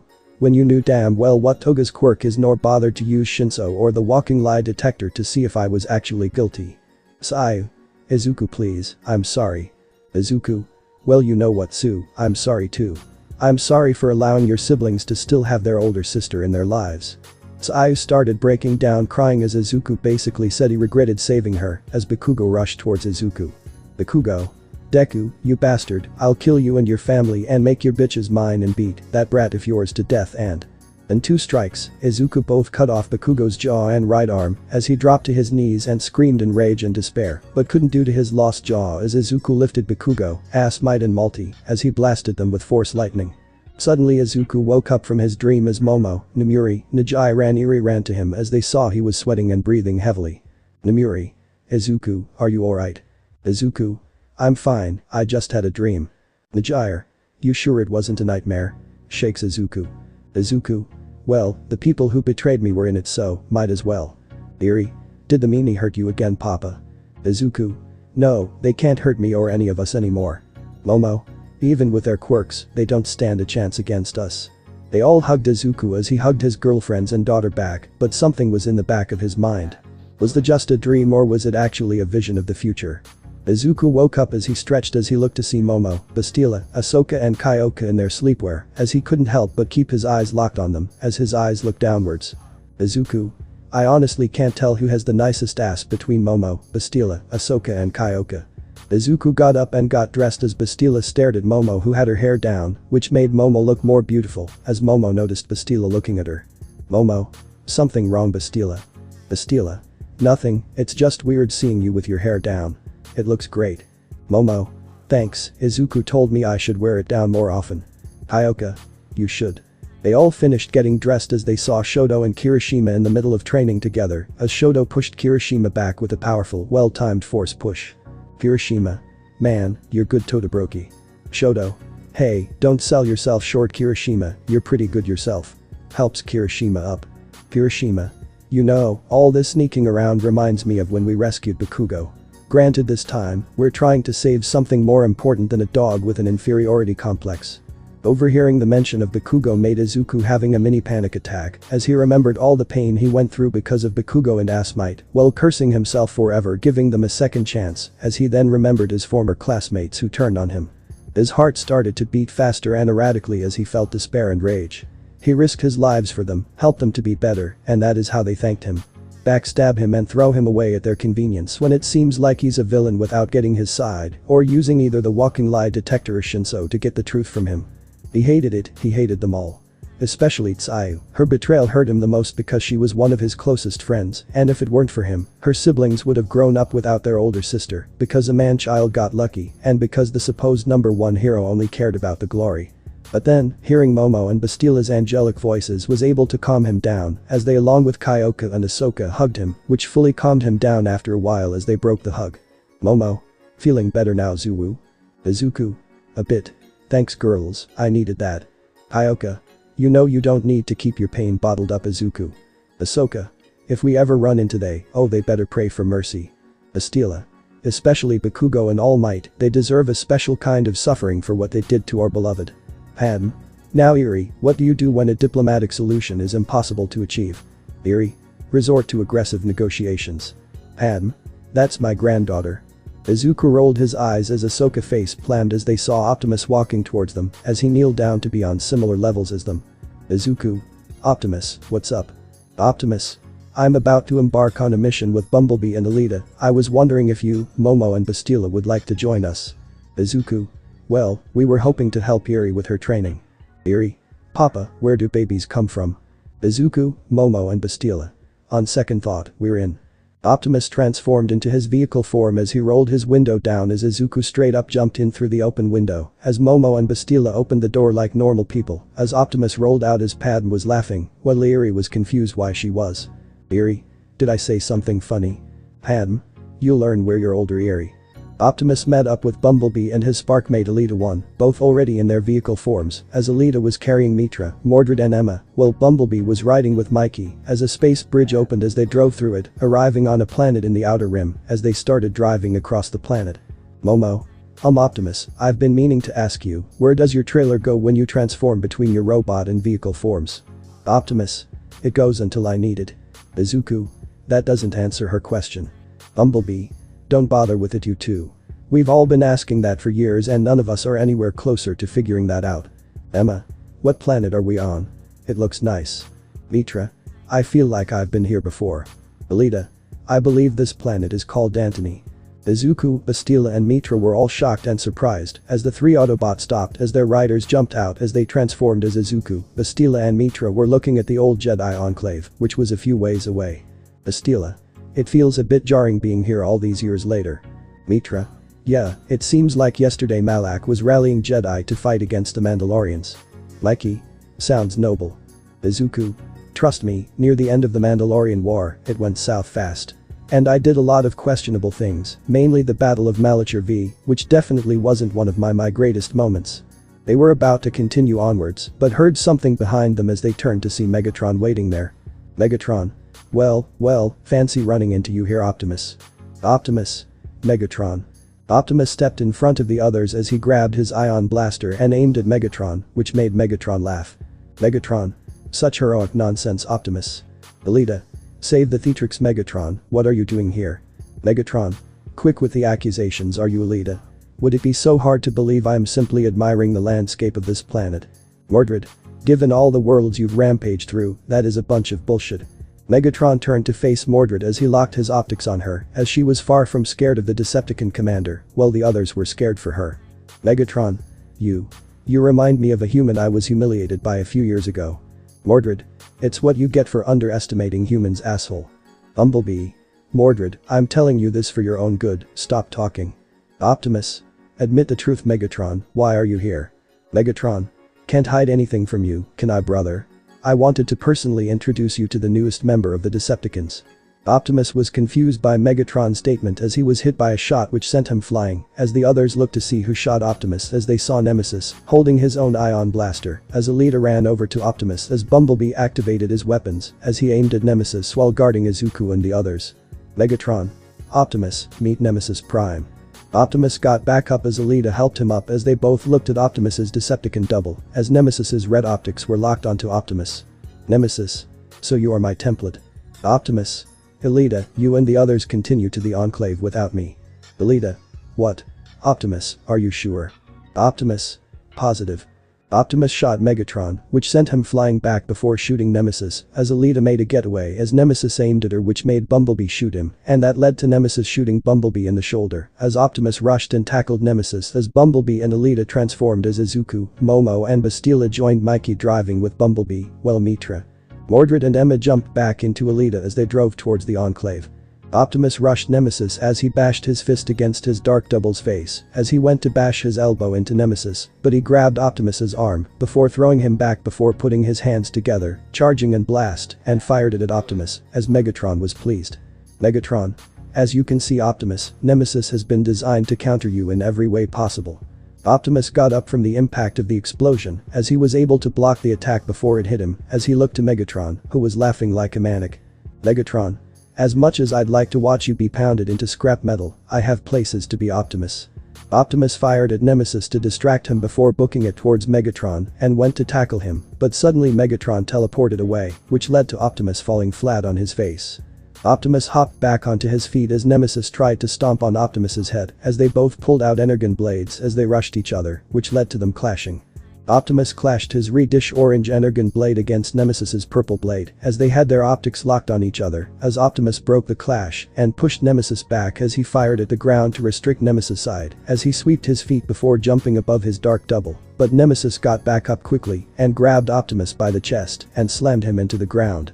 Meanwhile, the others arrived at the Enclave as the humans exited the Autobots as they transformed as Alita checked Bumblebee's shoulder to see how bad the wound was. Alita. It doesn't seem to be that severe. Bumblebee. Alita, I'm fine. It's just a scratch. Alita. Bumblebee, just because it didn't sting that much, it doesn't mean it's something to be shrugged off. After all, we can't be too careful, especially during battle. Bumblebee held back the urge to call Alita mom, as it is no secret that both Optimus and Alita see Bumblebee as their child, as she managed to patch up Bumblebee's wound. Izuku. Motherly love right there. Mikey. So, why are we here anyway? Alita. We're looking for a Cybertronian artifact that landed here a long time ago. Emma. How do you know if it's still here? It could have been taken by the Empire. Bumblebee. We made sure that it's almost impossible for other races to find it, let alone steal it. Plus, we followed its trace and it's still here. Astila. So, I'm guessing this artifact has the Autobot symbol on it. Bumblebee. Yep. Alita gave Izuku a tracking device as it shrunk to fit in his hand as she and Bumblebee checked around the outside of the Enclave, while Izuku and the others checked in the Enclave itself. While checking the Enclave for the artifact, Izuku, Astila and Mitra all looked back at the memories of their past lives, as they all joked about how their old council could see them now. While looking, Izuku started to sweat a bit as he handed the tracker to Momo, as she kept looking as Izuku took a small break as he took off his shirt to let the breeze hit him, but Izuku didn't seem to notice Mitra, Mordred and Emma were nearby as they saw Izuku's shirtless body, along with his scars. Mitra. Wow, no wonder he always covered up. I wonder how touching his muscles would feel like. Mordred. Oh my, he's definitely been through a lot. And why does it feel like the scars are doing it for me? Emma couldn't believe what she was looking at as she was blushing a bright red and couldn't come up with words to describe what she saw as Izuku slipped his shirt back on and started turning around as the three made it look like they were looking for the artifact while trying to act natural as Emma darted off, which confused Izuku a bit. Izuku. What was up with that? Back with the action. Optimus was on the back foot as Nemesis was able to perfectly counter Optimus move for move as he was designed to, as Nemesis kept overpowering Optimus due to not desiring to hold back as Nemesis threw Optimus over his shoulder and blasted him, which sent to the last Prime flying back more. Nemesis. I can see why Lord Megatron holds you in high regards, Optimus Prime. You're powerful and persistent. Optimus. And you sure know how to hold your own. Nemesis. As Lord Megatron said, I was designed with a specific purpose of countering you in every way. I have countless battles you fought and engraved into my memories. Nemesis places his foot on Optimus's chest and he pulled out his energon blade as he looked Optimus in the face. Nemesis. However, I will have my orders. Destroy any who oppose Lord Megatron. First you, then your friends. Optimus. Not if I have anything to say about it. Optimus pushed Nemesis back off of him as he blasted Nemesis in the foot, which caused him to be distracted as Optimus kicked him away before transforming into vehicle form and ran right into Nemesis as he tried his best to hold Optimus back before Optimus suddenly transformed back into robot mode before sweeping Nemesis's leg as he started to charge his blaster. Nemesis rushed Optimus as Optimus dodged, pulled out his energon blade with his free hand and stabbed Nemesis in the side and jumped back as he aimed at Nemesis and fired his charged ion blaster. Optimus.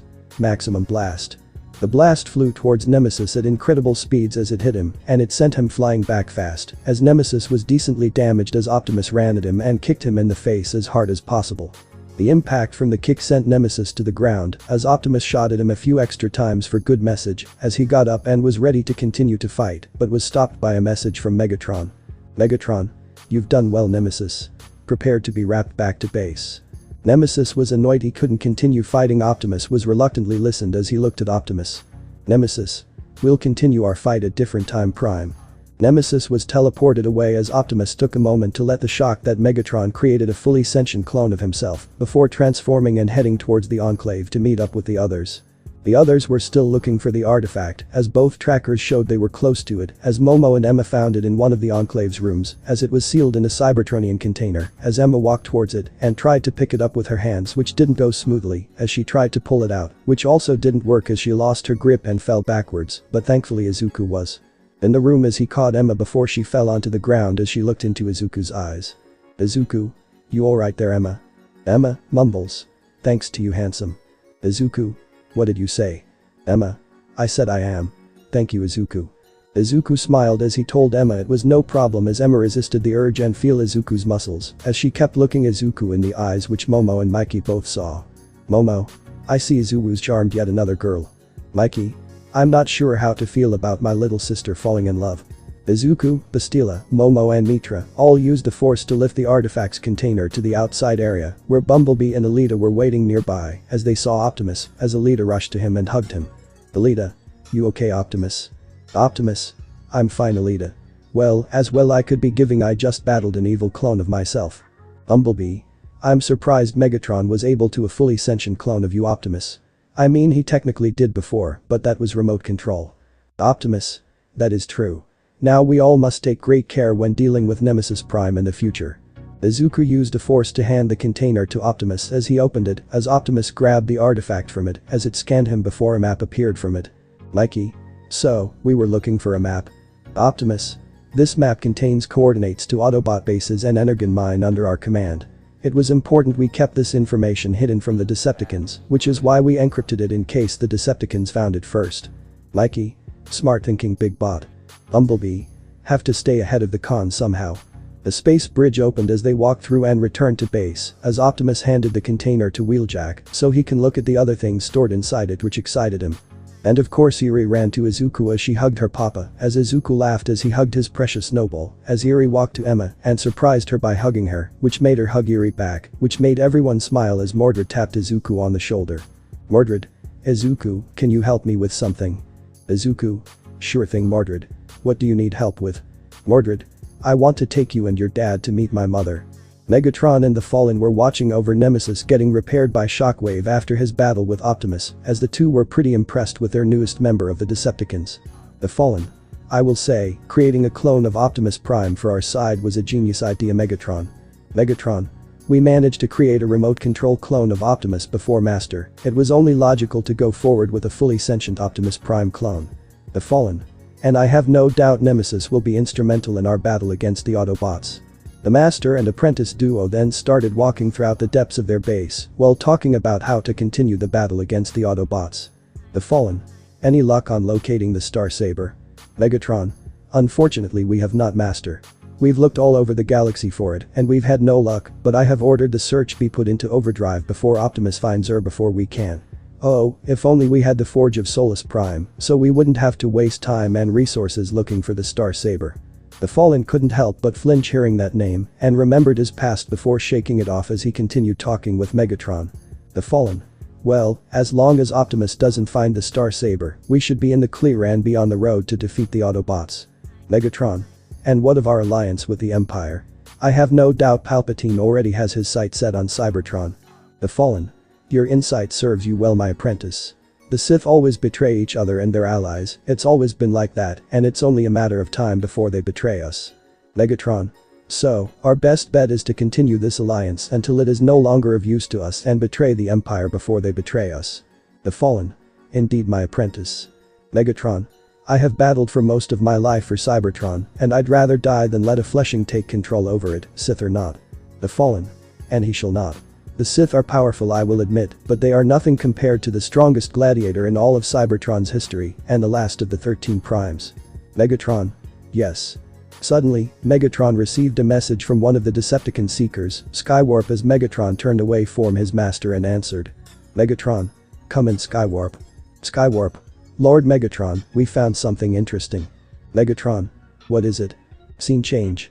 Starscream along with his fellow Seekers Skywarp and Thundercracker were eating in front of an abandoned building, all waiting for Megatron to arrive at the planet they were on as Starscream, and Thundercracker thought telling Megatron about what they found was a bad idea. Thundercracker. You sure getting Lord Megatron's attention about this was a good idea? Skywarp. Of course it is. After all, it can get us one up over the Autobots. Starscream. But those rust buckets have been offline for over a decade and in the grand scheme of things, they're walking cannon fodder. He's going to think this is a waste of time. Skywarp. But if we get Shockwave to upgrade them to be better and stronger, win-win for us. Thundercracker. I wonder why those things stopped being produced. You'd think the Empire would use them in their army, at least more than they have. Starscream. Pretty sure it's because most people in the galaxy aren't too fond of droids. Before Skywarp could say something, Megatron arrived as they saw their leader flying through the atmosphere of the planet as he reached them and transformed into robot mode as the three Seekers all saluted Megatron. The Seekers. Lord Megatron. Megatron. Report Skywarp, what have you found that's so interesting? Skywarp. Right this way Lord Megatron. Skywarp led Megatron and the other two into the building as they had to make some adjustments to move inside as they eventually reached what Skywarp thought was important. The building they were in was an old droid production factory, as Megatron saw plenty of the battle droids that was used during the Clone War, all being offline for over a decade following the creation of the Empire. Megatron. Be the Allspark, I thought these would be destroyed or be used by the Empire. You have a good find on your hands, Skywarp. Undercracker. No disrespect, Lord Megatron, but why are you getting excited over those rust buckets? Starscream. Thundercracker's got a point, we've all seen that those droids weren't exactly the best soilders. Megatron. Only because they weren't properly programmed and were being held back. But with tinkering from Shockwave, they will be the military force they should have been from the start. They all then got to work rounding up all the droids they could as a space bridge opened as they returned to base with a good bunch of the droids from the factory as Megatron ordered Shockwave to upgrade the droids, which got Shockwave excited as he immediately got to work. A few days went by as Shockwave was making decent progress improving the droids, especially the B1 droids, which they were the majority as Shockwave managed to make them stronger physically and mentally as Megatron oversaw Shockwave's progress. Megatron. Impressive work as usual, Shockwave. Shockwave. Thank you, Lord Megatron. Most of the galaxy's technology isn't on par with ours, but they are capable of creating impressive things, albeit horribly restricted. Megatron. And how much longer until they are all upgraded? Shockwave. Should take a few more days at most. It's most those B1 droids I'm spending the most time on. Megatron. Understandable, Shockwave, keep up the good work. Megatron left Shockwave's lab as he went to think of another plan to defeat Optimus and the Autobots when he saw Soundwave and Barricade as they bowed. Megatron. Soundwave, Barricade, rise. What is it you need? Barricade. Lord Megatron, we found something that could be of use to us against the Autobots. Megatron. Oh, and what would that be? Soundwave. A human engineer known as David Shield. Barricade. From what we found, he's one of the best investors on Earth. Granted, with the planet's technology, that's not saying much. Soundwave. And he's known to be friends with the blonde oaf known as All Might. Megatron. Interesting development. I should pay this David Shield a visit. He could be of use to us. The two then left Megatron to his business as he went to his personal chamber as he smirked to himself about his next move against Optimus. Megatron. Just you wait, Optimus. Your precious devotion to honor and your compassion shall be your undoing, brother. Yes. Izuku and the others were in the middle of traveling the planet. Mordred's mother was on due to her request to have Izuku and Anakin meet her mother as they were all together in an area of the ship they were traveling in. Momo. So, Mordred, you sure your mother is willing to help us? Mordred. Of course, she heard you all out, she'll help you. My mother is not afraid of the dark side, let alone a Sith. Ichako. She sounds like a real hero. Mitra. You said your mother's not afraid of the dark side, why's that? Mordred. You see, my family believes in the philosophy of Revan, that the dark side shouldn't be feared the way the Jedi have feared it, and that the only way to truly understand the Force is to understand both the light and dark sides. Mitra. Looks at Izuku. Well, what do you know? Interesting, isn't it? Izuku. It is. So, I'm guessing we're holding the fact I'm the reincarnation of Revan from her. Shoto. Well, here's hoping her attitude isn't as bad as Mordred. Mordred. Hey, my mom ain't bad. As long as you don't get on her bad side. Shoto. That doesn't help. Ichako. Well, we have Yuri. Momo. Yep, our baby girl can defuse any situation before it hits the fan. Yuri. Haha. While everyone was talking among themselves as Izuku was thinking about something. Izuku. If Shigaraki's being trained in the dark side, there's a high chance the rest of the League are as well. I bet Shigi's planning on killing Sidious to give All for One the spot of Emperor. Always jerking that potato-faced bastard off and never thinking about himself. Mikey. You alright, big guy? Izuku. Huh. Oh yeah, I'm fine, Mikey, I was just thinking. Mikey. If you say so, big guy. Mikey chuckled as he walked over to Emma as Izuku started thinking again. Izuku.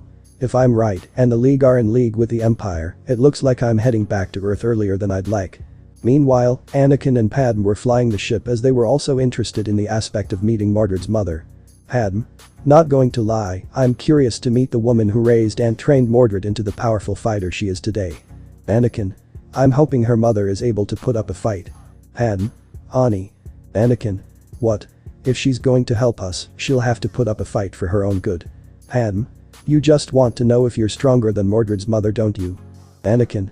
Well, I'm 95% sure I am, but I might be wrong, albeit it's a very slim chance. Meanwhile on Earth. All for One was on the middle of discussing the current developments with his personal doctor, Dr. Garaki. Garaki. So, what's our next move? All for One. Just keep doing what you're doing, my friend. And when the Emperor won't know what's coming, we will rule not just Earth but the whole universe. The transmission ended as Garaki went to work on more Nomu when suddenly the air around him felt heavy all of a sudden as Garaki got up as he started to hear breathing as he saw a red lightsaber ignite as Starkiller walked out from the darkness. Garaki was understandably scared shitless as he ran to release Nomu, but Starkiller stopped him dead in his tracks with the force before he started throwing Garaki around like a ragdoll. Starkiller then dragged the doctor towards him as he held him in his cold, mechanical hand as he turned to look at the Nomu in their test tubes before looking back at the doctor who was definitely scared out of his wits. Starkiller, you made those things. Garaki said nothing due to pure fear as he nodded up and down like a madman as Starkiller felt pleased with the fear he was putting into the doctor. Starkiller, then I may have some use for you. Starkiller proceeded to knock Garaki out cold before walking over to the computer and downloaded all the League secrets as an insurance policy before leaving the base, but not without destroying it using the force. Starkiller walked to his ship which was cloaked when he suddenly dodged a bolt of electricity and saw the person who tried to get the jump on him was Kaminari. Kaminari. Aha, I found you Vader. Starkiller. What? Kaminari. You can change your suit and voice but you can't hide. Starkiller took a second to process the immense amount of stupidity that is on display before him, since he's never seen this levels of stupidity, as Starkiller then had a migraine due to Kaminari's stupidity. Starkiller. Either this pain is from my injuries or I'm losing brain cells at an incredibly alarmingly fast rate. Starkiller was about to correct Kaminari's incredibly obvious mistake before realizing that would be pointless and decided to play along with him and mimicked Vader's voice as best he could. Starkiller. Yes. You've caught me in the act, I am indeed Darth Vader. I couldn't believe I'm being reduced to a pathetic liar. Kaminari. I knew it. Now, I'll defeat you and prove the strength of Class 1A. 3 million volts.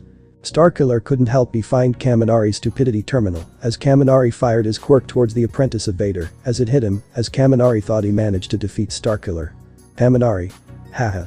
Take that you masked bastard. That's what you get for underestimating us. Starkiller. You overestimate your abilities human.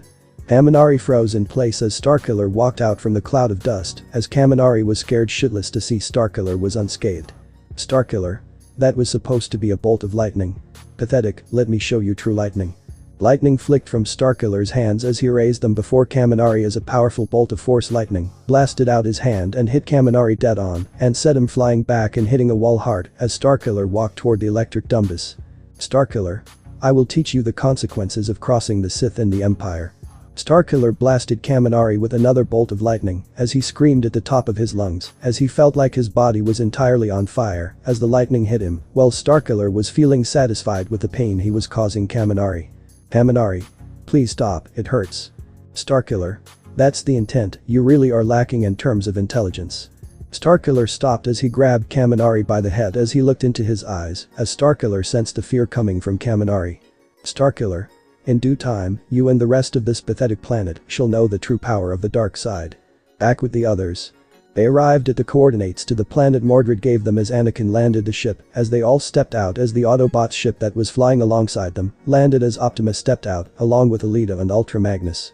Mordred led them to a large building a little while away from where they landed as they saw a woman that Mordred heavily resembled. Mordred. Everyone, this is my mother Artoria Pendragon. Izuku. Guess we know where Mordred gets her looks from. Mordred. Mother, this is the chosen one and the hero without fear, Anakin Skywalker. Artoria walked in front of Anakin as she looked at him as Anakin felt slightly intimidated as Anakin could sense that Artoria was powerful. Artoria. Mordred was right. You are extremely powerful in the Force, you really might be the chosen one. Anakin. Thank you. You're pretty powerful yourself. Anakin motioned for his family along with Obi-Wan, Galen, Ashoka and Bastila to walk beside them as they looked at Artoria. Anakin. This is my wife Padme Amidala Skywalker, my brother-in-arms Obi-Wan Kenobi, my 3 children Luke, Leia and Izuku, my granddaughter Eri, and my Padawans Ahsoka Tano, Bastila Shan and Galen Marek. They all bowed before Artoria while Eri walked towards Artoria and smiled at her. Eri. Hello ma'am, nice to meet you. Artoria surprisingly was taken off guard by Eri's adorableness as Mordred smirked as Artoria kneeled before the little snowball. Artoria. You're an adorable one, aren't you young one? Eri. I'm Papa's little snowball. Izuku smiled as he walked over to them as he placed his hand on Eri's head. Izuku. She gets that all the time, her adorableness is and forever she'll be a mystery. Artoria. Oh, so you're her father. Izuku. I am. I rescued this little snowball from a monster. Artoria got up as she saw Optimus before she walked over to the Autobot commander, as Optimus showed her respect and bowed to be on his similarly eye of sight. Artoria. A Cybertronian, you're definitely more calm and polite than the last Cybertronian I met and fought. Optimus. So, you're the one who defeated Megatron. Impressive, it's no easy task to defeat him. Artoria smiled as she walked Anakin and the other Jedi into the building as they were all settled down, as Artoria talked and got to know Anakin, Padme and Obi-Wan, as Mordred led Izuku to the training area as Izuku started to train while Mordred watched. Izuku activated his lightsabers as he spared against the training droids, as he rushed towards them as he jumped all around them as he took them down one by one, while deflected the blaster bolts fired from ranged droids. Izuku grabbed a couple droids without the force and slammed it onto the ground before blasting several with force lightning as Izuku stabbed the last remaining two in the weak points with his lightsabers before Izuku took a second to relax before he saw Momo walked into the room. Momo. Care for a little match, darling. Izuku smirked as they both activated their lightsabers as they rushed each other as they clashed as they spared, while as Artoria walked beside Mordred as they watched the two fight. Artoria. He's on par with his father, I can sense it. Mordred. I've seen both Izuku and Anakin in action, they're both incredibly powerful in the Force. Artoria. I can sense your affection for him. That statement caught Mordred off guard as she looked at her mother as Artoria smirked as Mordred started freaking out. Mordred. Whatever you're sensing, it's not what you think, mother. Artoria. You can't lie to me, Mordred. Out of all the boys you've ever met, you've never felt strongly about any of them except for him. Mordred. You're more calm about this than I expect. Like, wouldn't the fact he has multiple girlfriends throw you off? Artoria. Well, there's multiple cultures in the galaxy where that is entirely common, so I am in no place to judge. And besides, I sense that boy has no ill will to any of those he loves. Mordred was honestly surprised her mother was fine with the fact she is in love with someone, as Artoria looked towards Izuku with a solemn expression. Artoria. Although, I can sense intense hatred and anger from him. Mordred. Extremely justifiable given what he's been through on the planet he grew up on. Artoria. I heard from his father that he was betrayed by those he risked his life for time and time again. Under those circumstances, I can't blame him for being angry with his past. Although, I worry that anger and rage could blind his judgment and cause him to do something he could come to regret. Artoria continued watching Izuku and Momo spar as their lightsabers flew out of their hands as they rushed each other as they clashed as she sensed Izuku's inner darkness. Artoria. If Izuku's unable to control his darkness, he could be at risk of losing himself and become a Sith. And the galaxy already has enough Sith running around the galaxy. Artoria turned around as Mordred continued watching for a second before turning away and walking alongside her mother. Artoria.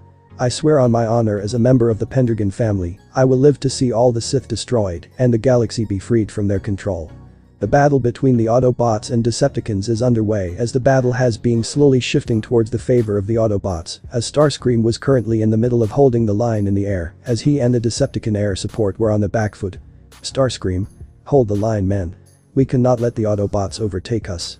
Starscream shot down a few Autobot ships before noticing Thundercracker was getting overwhelmed as Starscream flew towards him at incredible speed as he helped his fellow Seeker take down the Autobots that surrounded them while on the ground. Megatron was fighting Optimus and he was getting served on a metal plate.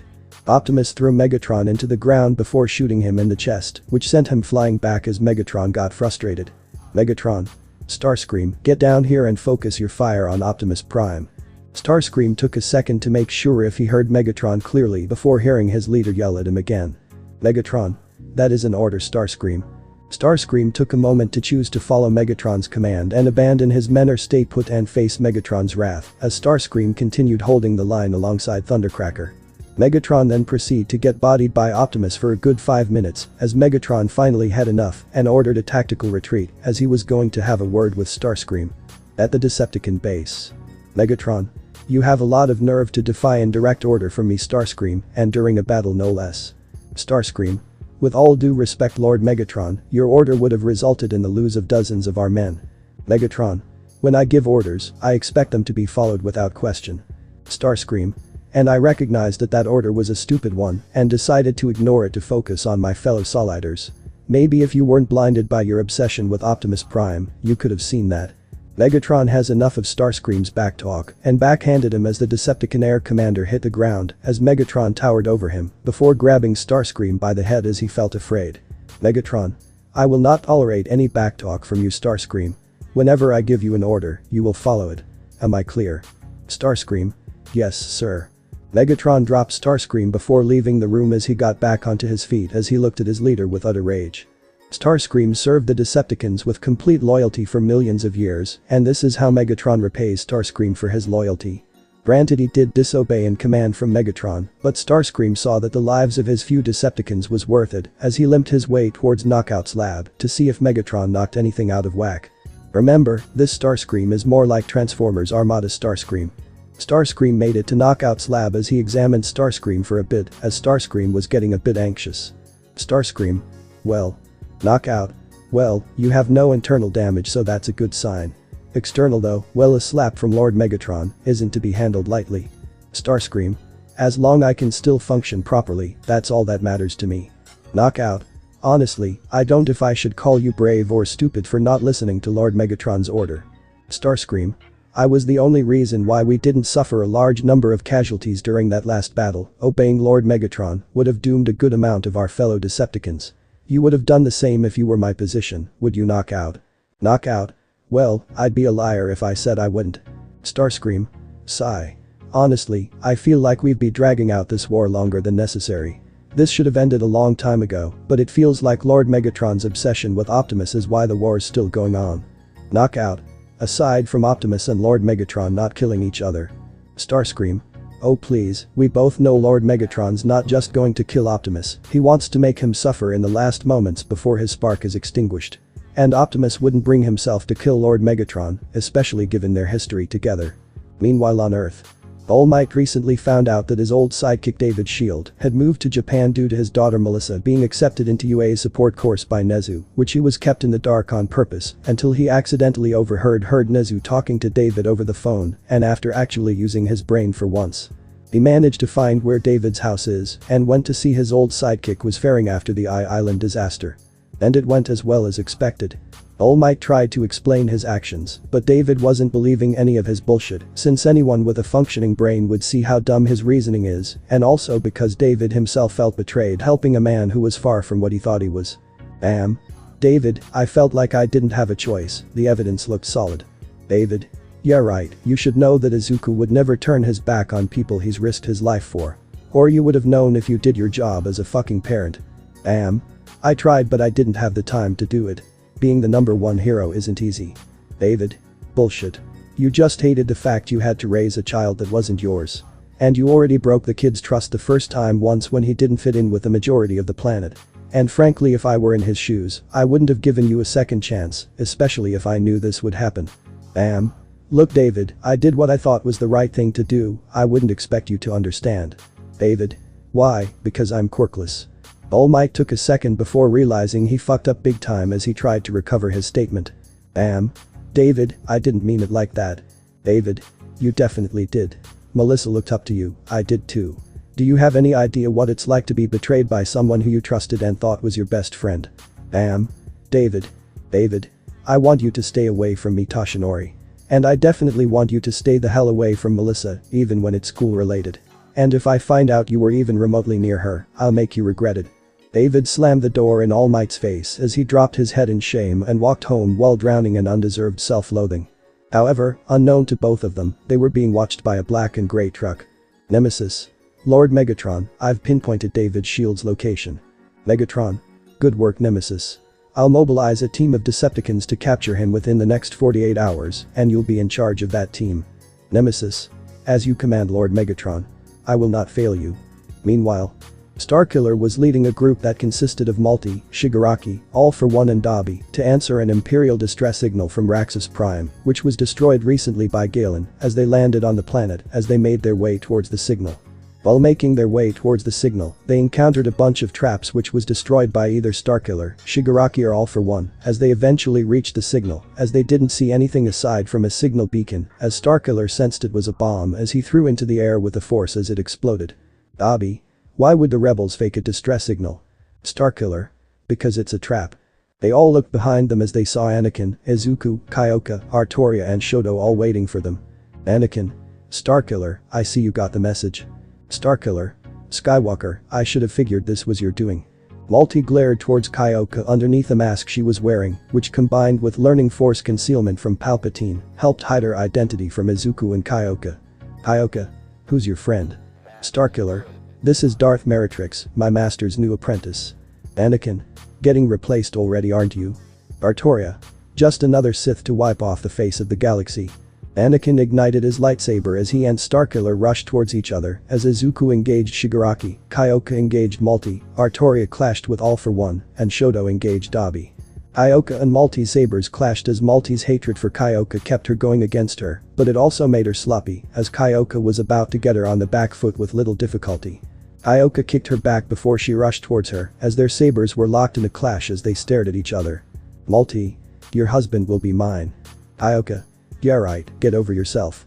My Izu would never fall for a Sith scum like you. Malti. Then I'll have to take him from you. Kyoka. I'd like to see you try. Malti was too blinded by her rage to notice that Kyoka's jacks were moving as they stabbed her in the sides, which made her stumble, and that gave Kyoka the chance to use force push, which sent her flying into a wall and knocking her out cold. All For One was putting all her head into his assault against Artoria as he tried to brute force his way to victory as he clashed his saber against Artoria's dark blue lightsaber, and All For One used a number of his quirks against Artoria, to which Artoria either dodged or blocking with her saber or using the force.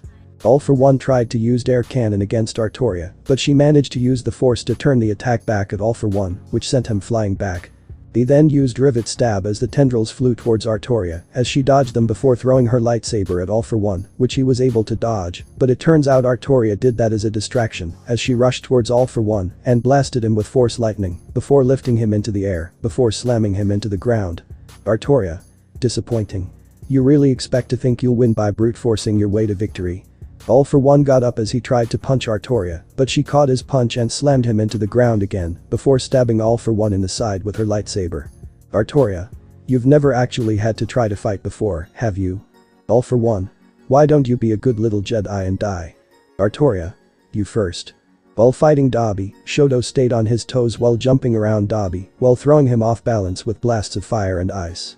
Dabi blasted fire towards Shoto, to which he countered with his fire as the fire struggle lasted for a bit before Shoto started to channel force lightning through his fire, which overpowered Dabi's as he lost the struggle as Shoto threw an ice ball at Dabi, which knocked him down. Dabi jumped back onto his feet as Shoto rushed towards him as Dabi clashed his lightsaber against Shoto's sabers as the two glared each other in the eyes. Dabi. You've learned some new tricks. Shoto said nothing as he continued their saber clash as Dabi looked a bit annoyed. Dabi. Why, I'm sure your old man is very proud of you. Shoto. Don't you bother comparing me to Endeavor, I'm nothing like him. Dabi. I wouldn't be so sure about that. You've basically abandoned your family to get even stronger. Isn't that something he'd do? Shoto. Shut up, you don't know a thing about me.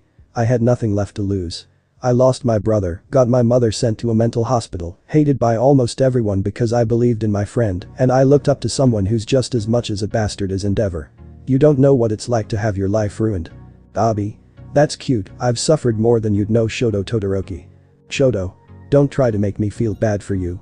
Shoto broke the clash and kicked Dabi back before blasting him with lightning-channeled fire and ice blasts, which sent him flying back hard and also stung like a bitch as Dabi tried to get back up but passed out. Starkiller kept on his fight with Anakin as he saw Shigaraki was getting manhandled by Izuku as Shoto and Kyoka joined in and ganged up on him as Starkiller's side. Starkiller. Ah yes, now I find out they're all incompetent. Starkiller dodged a slash from Anakin, but he pulled a fast one on Starkiller and punched him in the face with his cybernetic hand before kicking him back as Starkiller got blasted with force pushed by Artoria as All For One was knocked out while also in the fetal position. Starkiller. How he became the strongest villain on his planet, I'll never know. Starkiller ignited his second lightsaber as he started to fend off Anakin and Artoria as he countered all their strikes and force attacks with his own as he kept the two Jedi on their toes. Starkiller jumped back before blasting Anakin and Artoria with force lightning, which they both blocked with their lightsabers as they reflected the lightning back at Starkiller, which he jumped out of the way as Anakin and Artoria ran towards him and continued their fight. Meanwhile, Shigaraki was being humiliated by Izuku, Shoto and Kyoka as he was really losing his patience as Kyoka stabbed him in the eye with her jacks while Shoto shot him with ice. Shigaraki. Damn it, stop ganging up on me. Kyoka. Everything goes in a fight, asshole, like this. Kyoka lifted her leg and went under Shigaraki's belt and kicked him in the balls. Shigaraki coughed as the pain was unbearable as Izuku kicked him in the face with a roundhouse kick as Shigaraki went face first into the ground. Izuku. I really need to thank Mikey helping me with my kicks. Kyoka. Yeah, he's been helping me out with my legs too. Izuku. Well, your legs are already great to me, but whatever. Kyoka. Blushing. Izuku. Shoto. Really? Now? Starkiller looked back to see his whole team was unconscious as he slapped himself mentally. Starkiller. Well, this was a lost cause. Starkiller pushed Anakin and Artoria back, caught Izuku, Shoto and Kyoka off guard with Force Lightning, before gathering his unconscious team, as he called for Kurogiri to open a wrap gate, which he did, as Starkiller threw the others through it, as he looked back at the Jedi before running through the gate as it closed. Anakin. Great, first we failed to capture Starkiller, and now Vader has another apprentice. Artoria. I'll give that Starkiller some credit, he's no pushover. Izuku. I was right. The rest of the League are being trained to be Sith too. Anakin. Inquisitors actually. Kyoka. Huh. Anakin. They're low-ranked Sith basically who only hunt Jedi. Izuku. Doesn't matter what they're called. Looks like we're having to go back to Earth sooner than I expected and preferred. Meanwhile, Momo was showing the others pictures from the past, as she was showing them a picture of Izuku and Yuri. Mitra. Aw, they're matching. Ichako. I remember that day. Yuri wouldn't stop talking about how she and Izuku matched. Hiroshima. Nearly made me pass out, it was too damn wholesome. Izumi. Mom nearly had a heart attack. Estila. What about that one? Momo. Oh, that was during Halloween during our last year of middle school. Aizu and Kyoka both went as Red Hood, but they didn't tell each other, so they just went with it. Ahsoka. He looks cool in that outfit. Ahsoka flipped the page as she saw another picture of Izuku and Momo, and it made her blush to everyone's confusion. Momo. Ahsoka, what's wrong? Momo looked at the picture as she blushed a bright red. Momo. Blushing. How did that get in here? Kyoka, she did it on purpose. Emma. Wow, I didn't think you had that in you, Momo. Izuha. Well, it's always the cute ones that get you, Emma. Senju. Looks at Ichako. Yeah, always the cute ones. Ichako. I am not into anything freaky. I swear. Najire. What led to that? Momo. Zuru did something stupid and I felt like punishing him for it. Namuri. I would have too. Everyone looked at Namuri all with looks that said for real all over them. Namuri. What? Shoji. You did most of these behind Malty's back. Momo. Yeah, pretty easy actually. Inko. Yeah, Malty was too much of a brat to pick up on any subtle clues. Matter of fact, subtlety was never her strong suit. Mikey. She sounds like a big bitch. Izumi. You have no idea. She gives redeeds everywhere a bad name.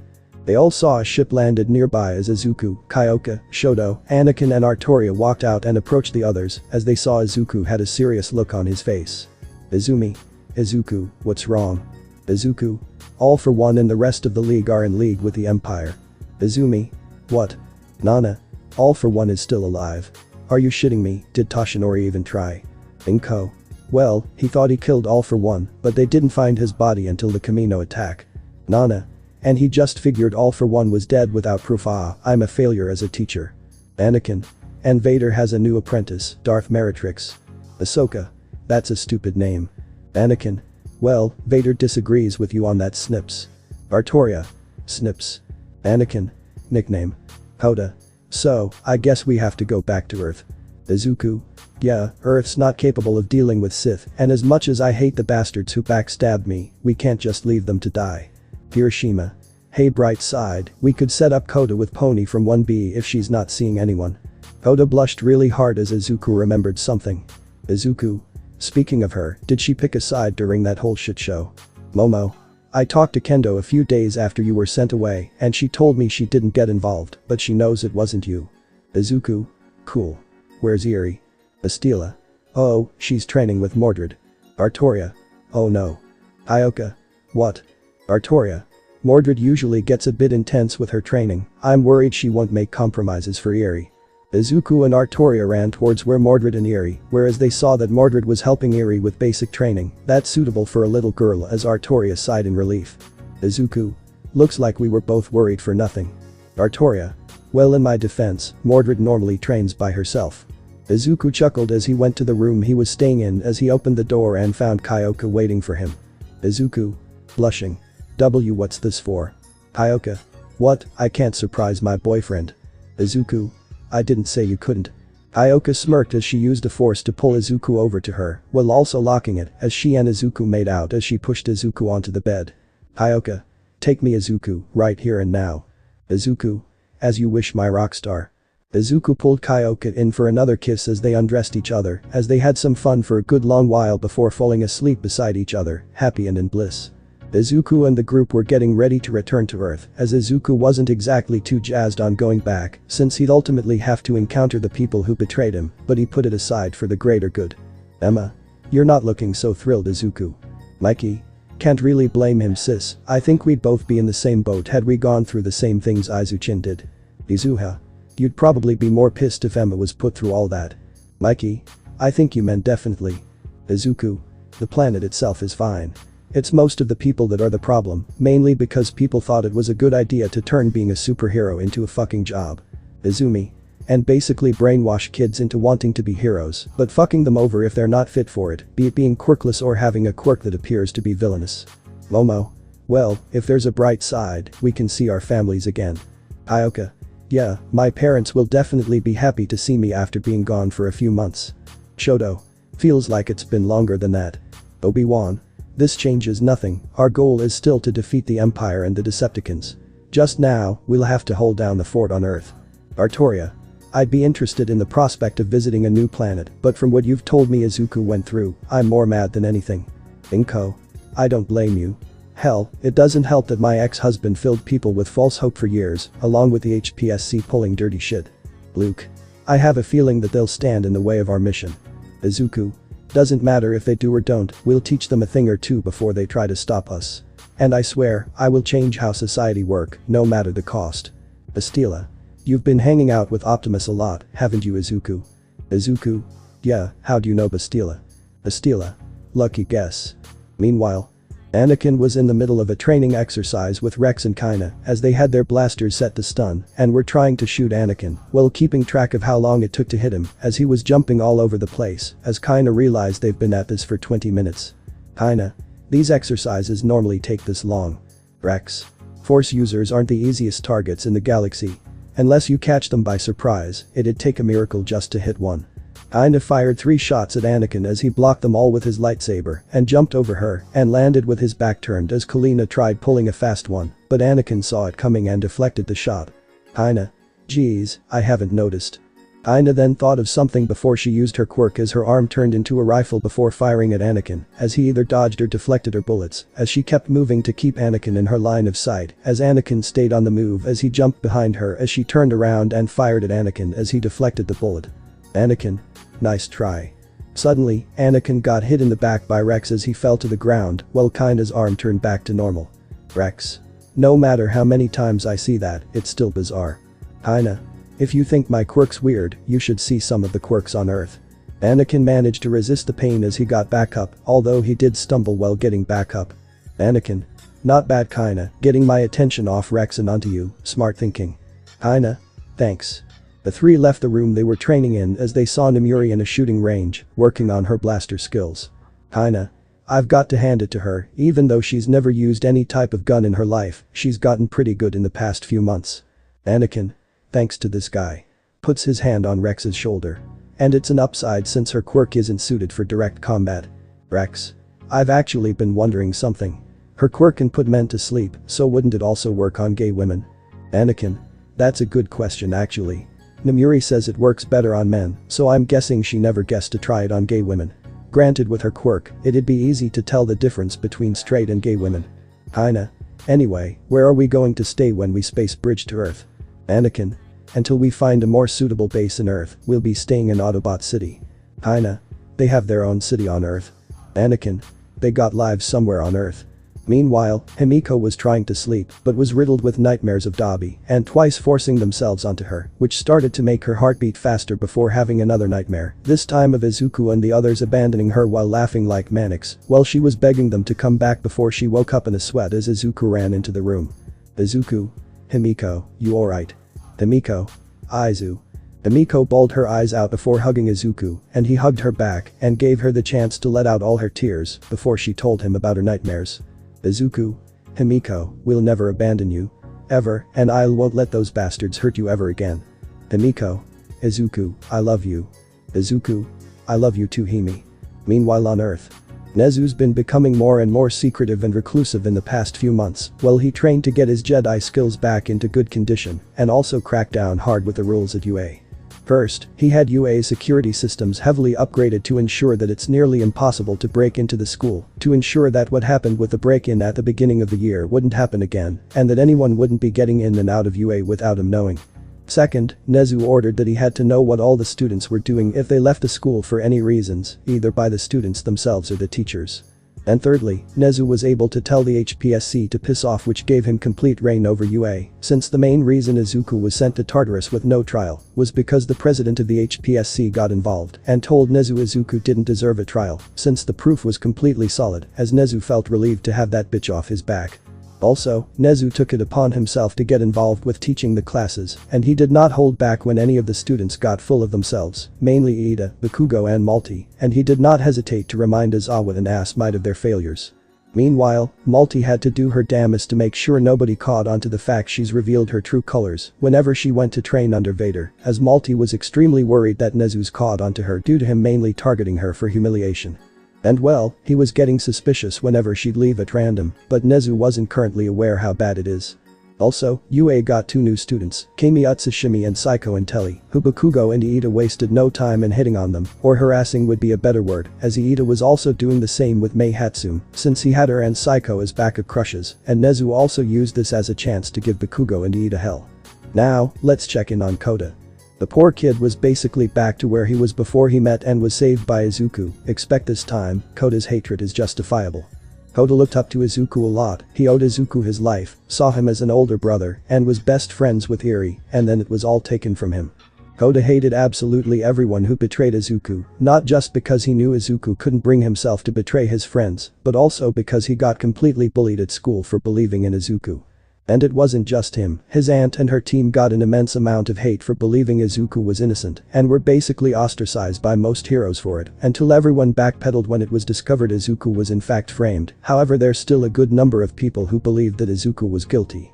Same thing happened with Kota, most of the bullying stopped when Izuku was proven innocent, and the people who did bully Kota tried to get forgiveness from him, but Kota just ignored them all. However, one person was extremely persistent in bullying and harassing Kota, Sai's younger sister, Satsuki Asui. She firmly believed that Izuku was a complete monster because she noticed that Sai was depressed ever since Izuku was imprisoned, and far more after he left Earth, and she just automatically assumed the reason Sai was depressed was because Izuku used her. And since Izuku wasn't around, she figured the next best thing would be to take it out on Kota, since it was common knowledge at their school that Kota knew Izuku. Every day for the past few months, Kota was constantly getting bullied by Satsuki and her friends, calling him all sorts of names, and accused him of being a villain sympathizer, and it definitely got under Kota's skin, but he was able to keep his cool. However, during school, she made the fatal mistake of bringing Eri into the mix. The reason she knew about Eri was because she overheard Sayu talking about Eri and told Kota that Eri was a daughter of a heartless monster and that she should have stayed with Overhaul. And then, Kota snapped. He clenched his fist and without thinking and relying on his rage, decked Satsuki across the face as hard as he could and used his quirk to push back her friends as they tried to jump him. For a second, Kota felt proud of himself before realizing that he just hurt someone, which didn't make things easier for him, and before the teacher could do something, Kota booked it out of the school and ran home. Kota made it home as his aunt, Shino, was confused why he was home so early as her phone rang, as Kota just knew it was the school as she answered the phone and was pleasantly shocked to hear what Kota did, and after hanging up, Kota punched the wall out of anger. Shino. Kota, why did you? Kota. Because I had enough. I just couldn't take it anymore and snapped. Shino. The bullying's still going on, isn't it? Kota. Gee, whatever gave you that idea, auntie? Shino. Don't take your anger out on me, young man. Kota immediately apologized for his outburst before breaking down crying as Shino hugged her nephew. Kota. It's not fair, he didn't do anything. Why am I getting bullied for something I didn't even do? Shino. They just want an excuse to feel better about themselves. Kota. I hate them, I hate all of them, especially that stupid frog. I didn't even do anything to Asui. Shino. That's one of Izuku's classmates' last names. Kota. I know. She think Izuku made her sister depressed by toying with her emotions, even Izuku risked his life for her. She's been doing this ever since he got framed. Shino. Kota, I understand why you're angry, but you shouldn't have done that, you're better than that. Kota. I know, it's just. She said that Eri was a monster and should have stayed being tortured by Overhaul. Shino couldn't believe what she just heard as she managed to calm herself, even though she was really tempted to lose it. She knew Eri did nothing to deserve being called that. She figured it was a good call on Izuku's end to have Eri homeschooled, so she didn't go through this, as Shino realized something. Shino. Why didn't your teacher stop it? Koda. None of them bothered trying to stop it. Shino. I should make time to have a talk with your school. She left to manage changes in her schedule as Koda looked out the window as he saw a picture of him with Izuku and Eri. Koda couldn't stop himself from crying as he held the picture close to his chest and rested his head against the window. Koda. Big bro, Eri, I miss you both. Back with the others. After getting ready, Izuku and the others walked through a space bridge as they ended up in Autobot City, as Izuku and the others were surprised with how cool the city looked, while the people who were new to Earth looked around. Optimus then led them to where they'd been staying for until they find a more suitable base as they got settled in.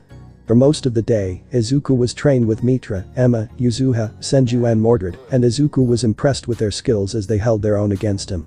Izuku. Not bad girls, you're all pretty solid. Emma. Blushing. Thanks Izuku. Yuzuha. Why yeah, Mitra helped us out lot. Izuku. Well, Mitra's one hell of a Jedi. Mitra. Aw, you flatter me Izuku, I'm not that great. Izuku. Don't downplay yourself Mitra. Remember, you were one of my most trusted friends in our past lives.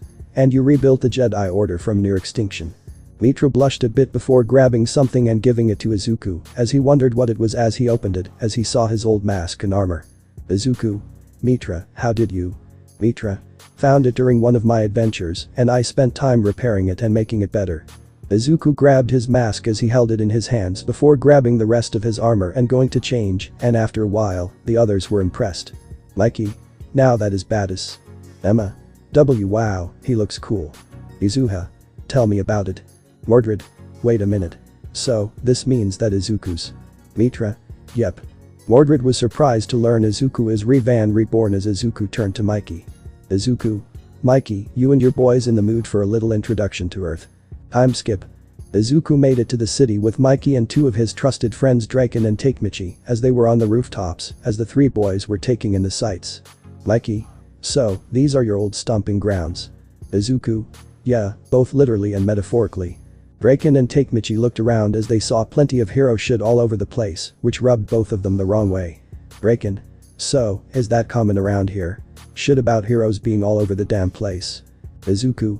Yep.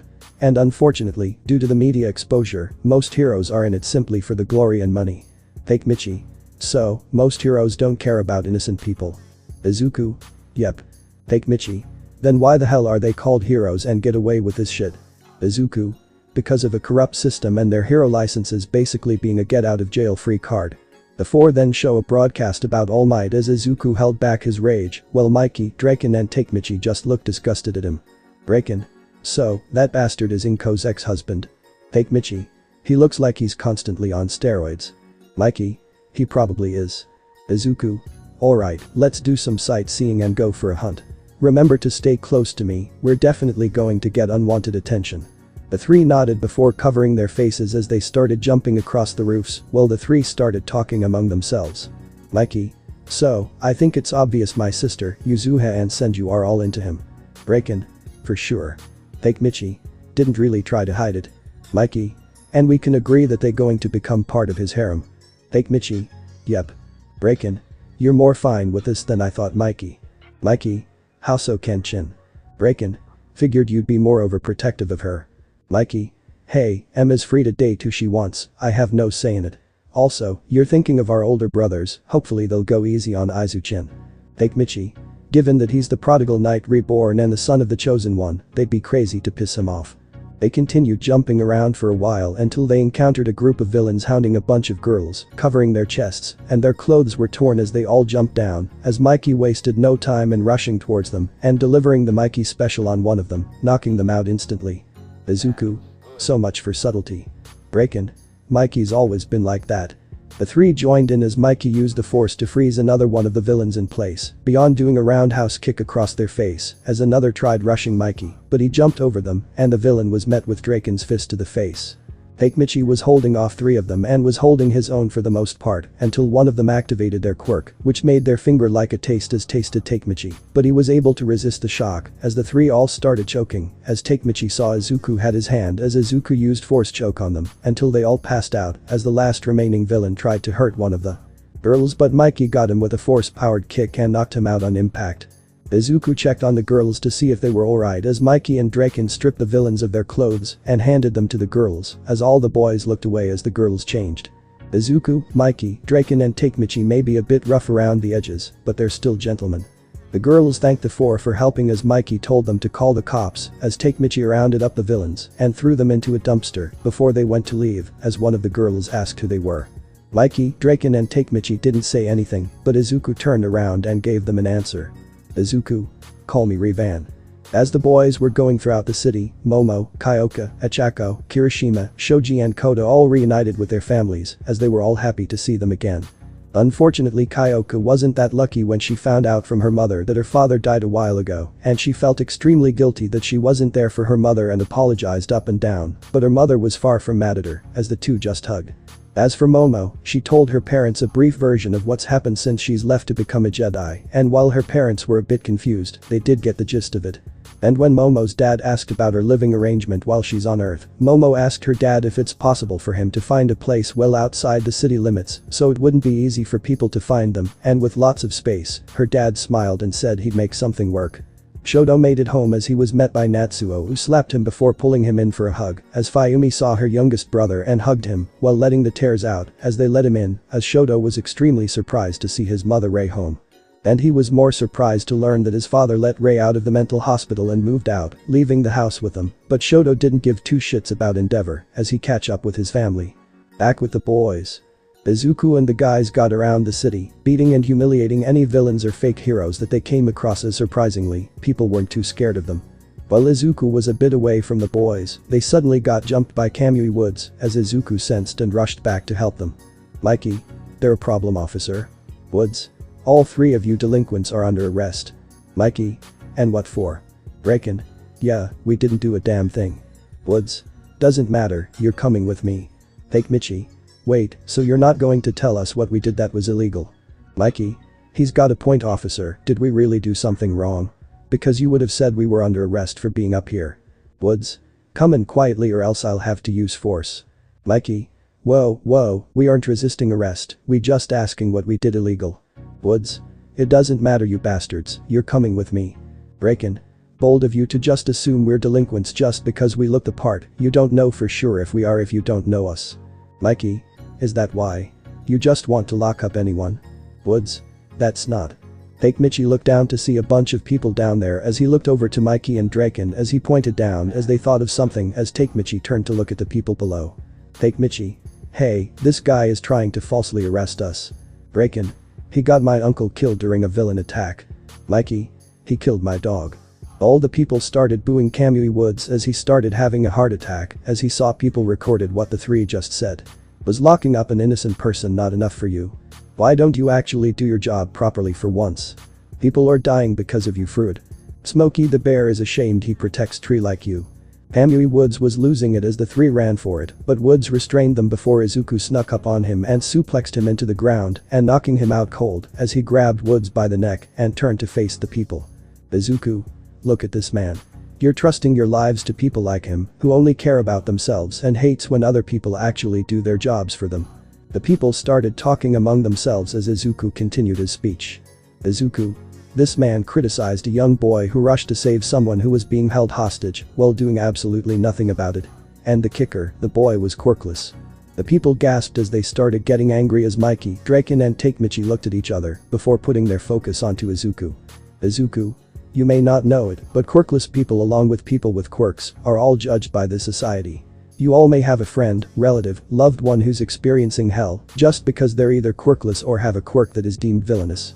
Just like quirked people were treated when quirks started coming around. Mikey. Damn, he's really speaking from the heart. Draken. Sounds like he's been holding all of that in for years. Takemichi. Izuku. Izuku. How many of you wanted to become heroes but found yourself being laughed at, or know those who wanted to do something different but found themselves having no choice but to get into hero work? Plenty of those down there raised their hands, while saying which scenario applied to them as Izuku continued. Izuku. Wake up to reality. Nothing ever goes according to plan in this accursed world. You may know it or not want to admit it, all of you have been groomed to becoming a hero, regardless if you actually want to become one or not. The people started talking among themselves again before Izuku kept on going. Izuku. They come to have equality, but it's nothing more than an illusion. It doesn't matter if you have a quirk or not, if you're not seen as useful by everyone around you, you're thrown to the side like yesterday's trash. Quirkless people have it the worst, but people with villain quirks and people with mutant quirks have it bad too. Hell, even if you still look normal and have a good quirk, people will still treat you like trash. Turns out, Izuku's speech is being broadcasted live, but Izuku didn't care as he kept going as all his friends and family saw it. Artoria. Izuku has a way with words, I must say. Anakin. He got that from his mother. Izuku's girlfriends. Izuku. Mitra. Good to see he still knows how to make a speech. And a tearjerker at that. Mordred. He's putting his heart into it. Emma, Yuzuha and Senju. He sounds so hurt yet convicted. Hiroshima. Bro. Shoto. You never cease to inspire people, brother. Eri. Papa, you've been through so much, but you keep on going. Izuku. There are still good heroes out there, but they should be more common than trash fakes like Kamui Woods. And you shouldn't have your future be controlled by anyone other than yourself. Everyone present was shocked over Izuku's speech as Mikey actually started to tear up a bit. Izuku. I am Revan, and before me, the fake heroes and villains are nothing. Izuku dropped Kamui Woods on the roof, and he, Mikey, Draken and Takemichi all left as they found a discreet place to hide as they called in for a bridge back. Mikey. Izuchin, you alright? Izuku. A bit, I've held a lot back over the years. Takemichi. We could tell. Izuku was shaking a bit before Takemichi gave him a hug which surprised Izuku before hugging back as Mikey joined in as the bridge opened as they walked through and were back in Autobot City. Eri was the first one to greet Izuku and she ran towards him and hugged him while crying as Izuku hugged his daughter back before his family all joined in while also crying. After a while, Momo, Kyoka, Echako, Kirishima, Shoji and Kota got back as they all hugged Izuku as the rest of his girlfriends hugged him too. After the hug finished, Eri wanted to train with Izuku as he asked Artoria to help him with Eri's training, as Momo asked to talk with Mitra, Emma, Yuzuha, Senju and Mordred, along with Izuku's other girlfriends in private. Mitra. Suuo, what do you need to talk with us about? Estila. Well, let's start with why you're in love with Izuku. Flashback. Cybertron. 3,500,000 years ago. The large group of Decepticons were tearing their way through the streets of Iacon, killing or capturing any Autobots or even neutral Cybertronians that come their way when they heard a noise as a red and blue vehicle was heading right towards them. The Decepticons' optics widened as they started open fire as the vehicle dodged and maneuvered around the blaster fire and full-on ran into a couple of them as it transformed, revealing to be Optimus. Optimus grabbed his blaster and pulled out one of his energon blades as he immediately started taking down the Decepticons around him while also making sure any nearby Autobots and neutrals could get to safely as he managed to hold off all the cons surrounding him. Then, a little ways away, Optimus saw a bunch of Decepticons start falling down as Optimus saw his and Megatron's mentor, Sentinel Prime. Optimus was able to fight his way over to Sentinel as they fought off the Decepticons together.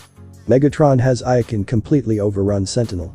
Optimus explained the situation to Sentinel as he blasted a Decepticon using his blaster. I know Optimus. I had to fight my way back in. Megatron must have waited until I was far away enough from Iacon to pull this off. Sentinel said, with a hint self-loathing in his tone as he cut off two Decepticons' heads using his sword as he and Optimus continued fighting.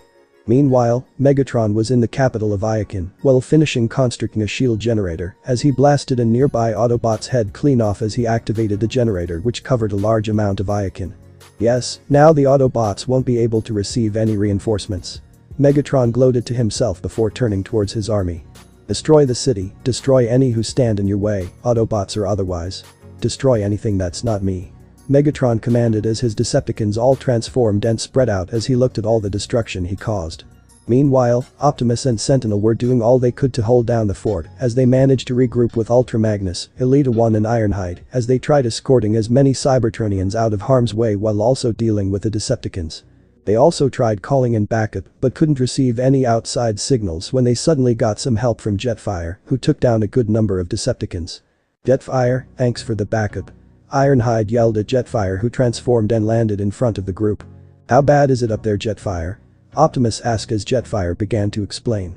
Megatron has a shield surrounding a good distance of Iakin, stopping us for receiving backup. And plenty of Decepticons are tearing through Iakin like it's nothing. How many other Autobots are trapped in here? Sentinel asked. Air Raid is the only other Aerialbit in here, and I saw Jazz, Sideswipe and Mirage on the ground. Jetfire explained as the Autobots present formed a plan. Do you know where the generator is, Jetfire? Asked Optimus. In Iakin's capital. Alright. Elita, you and Ironhide group up with Jazz, Sideswipe and Mirage. Me, Sentinel and Magnus will converge and destroy the shield generator. Jetfire, you and Air Raid continue gives us air support and bring in the other Aerialbits when the shield is down. Optimus ordered as they all spilt as Optimus, Sentinel and Magnus transformed and rolled out towards Iakin's capital. After a while, the trio arrived outside of Iakin's capital as they saw Megatron had set up a barricade as they transformed into their robot forms. I should have known Megatron won't have made this easy. Optimus remarked. So, what's our move? You and Magnus move around and find another way past the barricade. I'll keep the Decepticons busy. Sentinel instructed Optimus and Magnus as the two moved around the barricade to find a way past and destroy the generator as Sentinel pulled out his cosmic rust cannon, aimed at the barricade, and pulled the trigger. On the other side, a few Decepticons were guarding the barricade when they went flying away as the barricade rusted away as Sentinel walked over its remains as the guards aimed their weapons at him as he readied his weapons. Meanwhile, Optimus and Magnus found a way into the capital as they snuck their way in while being as careful and quiet as possible and quietly took out any nearby Decepticons as they saw Megatron by the generator. I'll handle Megatron, you wait until the right time to destroy the generator, Magnus. Magnus nodded as Optimus ran into the capital as Magnus moved to a different spot so he could have a clean shot to the generator when the time was right. Megatron. Megatron turns his attention to Optimus as he grins seeing Optimus. I was beginning to wonder if you were ever going to come, brother. Megatron, please, you must put an end to this needless fighting. Optimus pleaded with Megatron, hoping to reason with his old brother in arms. I'm afraid I can't do that, Optimus. Megatron said, which greatly confused Optimus. What do you mean you can't? You started this war in the first place. What do you hope to gain from this anyways? Optimus desperately asked, wanting to understand what Megatron was talking about. This is a necessary war to return us to glory, Optimus. The Fallen showed me the truth, we were never going to maintain peace the way we were going about things, so a hostile takeover was in order. Megatron, this isn't the way to go about bringing change. There are other, less extreme and violent ways. Optimus said, filled with his typical optimism due to his name. Well, those ways don't always work, Optimus. Trying to talk to Zeta Prime went absolutely nowhere with getting rid of the caste system. The only way we brought change was declaring war against Zeta Prime. It's just like Sentinel taught you and I, we must make the hard decisions. Megatron snapped back at Optimus, hoping bringing up their past experiences would make Optimus see things from his point of view. We want the same thing, Optimus, peace not just for Cybertron, but for the whole universe. Imagine what we could accomplish together, brother, we could have the whole universe under a single empire. Megatron offered to Optimus, hoping beyond anything that Optimus would take his offer. I'm sorry, Megatron, I can't bring myself to rule the universe with an iron fist and take away freedom. Just like Sentinel taught us, freedom is everyone's right. Megatron felt absolutely betrayed hearing Optimus turn down his offer. His own brother in arms, someone he's known and fought alongside for years, someone Megatron helped mentor, is turning his back on him. You were always so naive, Optimus. You weren't slaving away at the mines for most of your life, having no one care about you, and constantly seeing those around you drop dead and replaced without a second thought. I had to fight for my life while you and all the others were living the good lives we never got to live. Only when I stat fighting was when I mattered, when the slaves mattered. I made them care about all the nameless Cybertronians they didn't care one bit about. Megatron's rant caught Optimus off guard as he realized he won't be able to talk Megatron down as the two rushed towards each other as they punched each other and bashed their fists into each other's faces. The impact sent Optimus back a bit as he grabbed his ion blaster as he and Megatron started firing at each other while constantly dodging each other's blaster fire and readjusting their arms when up close and personal, making the other miss their shots as the fight kept on getting more and more intense and violent between the two.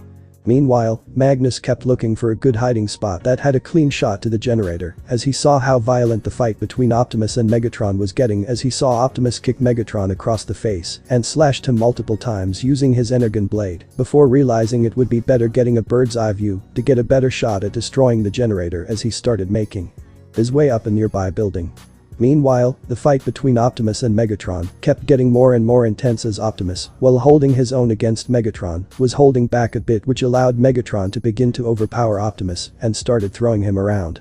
Megatron threw Optimus into the ground before blasting him, which sent him flying back as Megatron then jumped high into the air and landed on Optimus. Optimus then found himself getting picked up by Megatron before being punched into a nearby wall as Megatron walked towards him. "I was there then. Sentinel told you your destiny of being a prime. And when you rejected it, you threw away the highest honor of our race, and for what? So you could be a historian," Megatron yelled as he grabbed Optimus by the face and slammed him into the wall. "You were born into a very important destiny, but you rejected it. I was born without a clear destiny, and I had to fight to make a destiny for myself, Optimus." Megatron continued yelling at Optimus as he found himself being kicked back by Optimus right as Sentinel reached them. "I should have known you'd be here, Sentinel," Megatron growled at his former mentor. "Megatron, you need to stop this now," Sentinel yelled back at Megatron. "I'm not stopping until you, Optimus, and the rest of your Autobots are either all dead or surrender to me." Optimus and Sentinel both rushed Megatron and began attacking him together, but Megatron was able to overpower the both of them due to being a more experienced fighter than Optimus and Sentinel's old age, slowing him down as he ripped out some of Sentinel's parts in his side. "How does it feel, Sentinel? Being outclassed and overpowered by your second choice?" Megatron threw Sentinel onto the ground as he stepped on his neck. "You wanted Optimus to be the leader of Cybertron over me. I have done more for Cybertron than Optimus ever have. I wanted Optimus to succeed me as leader because he's shown time and time again that he has the potential to be a better leader than the both of us combined, and I didn't want to give you the burden of leading all of Cybertron. I'm sorry, Megatron," Sentinel said with regret in his voice over how things have ended up with Megatron. "Let's see how well that sorry of yours will do now." Megatron suddenly got tackled off Sentinel by Optimus as Sentinel took the chance to try to deactivate the generator, but Megatron blasted him away from it as he kept beating down Optimus. All of Megatron's emotions towards Optimus, hatred, envy, jealousy and rage overtook Megatron as he intended to beat Optimus into scrap metal as he blasted Optimus into the air. "We could have done amazing things together, Optimus, but you just had to ruin everything," Megatron yelled towards Optimus as he fell back onto the ground as he immediately got kicked by Megatron before tossing Optimus into the center of the Capitol. Megatron then charged up his fusion cannon and aimed at Optimus, and right before he fired, Sentinel jumped in front of Optimus and took the shot for Optimus as he got shot right in the chest as both of them were shocked as Optimus let out a scream. The scream from Optimus took Megatron off guard as Optimus ejected his other energon blade. Optimus then rushed towards Megatron with rage empowering him as he started attacking Megatron with his onslaught of rage and vengeance drive attacks. Optimus started slashing and stabbing Megatron with his blades, which put Megatron on the defensive as he tried to defend himself, but Optimus overpowered him with ease as he kicked Megatron across the face. Optimus kept on fighting Megatron without mercy, hesitation and regards for his and Megatron's previous friendship, as Megatron couldn't believe what was happening right now when the generator was destroyed by Magnus, who was also shocked in seeing Optimus's personality swap as the shield dissipated as a large amount of Autobots stormed into the Capitol and started taking it back from the Decepticons. "DRRRR, retreat. All Decepticons retreat," Megatron commanded as he managed to push Optimus off him and transformed into his jet form and flew away as the Decepticons escaped with a good amount being captured by the Autobots as Optimus sheathed his energon blades as he ran toward Sentinel and held his dying mentor in his arms as the Autobots all gathered around. "Sentinel, I'm so sorry," Optimus said with sorrow in his voice as his battle mask retracted. "You have nothing to be sorry for, Optimus. I have no regrets for what I did," Sentinel said with a shaky voice as energon was leaking from his chest. "There's still time, Sentinel. We can get to the nearest medical bay. Ratchet will be able to." "It's alright, Optimus, my time was coming eventually." "You can't die, Sentinel. There's still so much I need to learn from you," Optimus said while trying to keep himself together as Sentinel grabbed his hand. "You've already learned everything you need from me, Optimus. Now, the rest you will learn on your own, and I will never be truly gone, Optimus, for I will become one with the Matrix," Sentinel said as he opened his chest to reveal a very important artifact, the Matrix of Leadership. "Hey, are you certain I'm worthy, Sentinel?" Optimus said, having lots of self-doubt plaguing his mind. "Remember what I told you, Optimus, being a prime is your destiny, and the Matrix will help you on your journey." Sentinel removed the Matrix from his chest and gave it to Optimus. "And now, the future of Cybertron and the whole universe is in your hands now, Optimus Prime, and I know you will bring our planet to peace and stop Megatron. Until that day, till all are one." Sentinel said as the color slowly left his body as the Autobots mourned for the death of their leader, as Alita embraced Optimus, while Magnus looked at his younger brother as Optimus opened his chest and placed the Matrix inside. And on this day, Optimus Prime was truly born. Present day. Earth.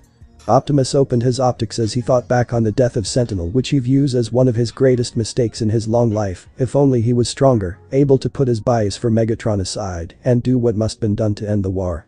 But he can't, not without some outside interference to drive him over the end anyway.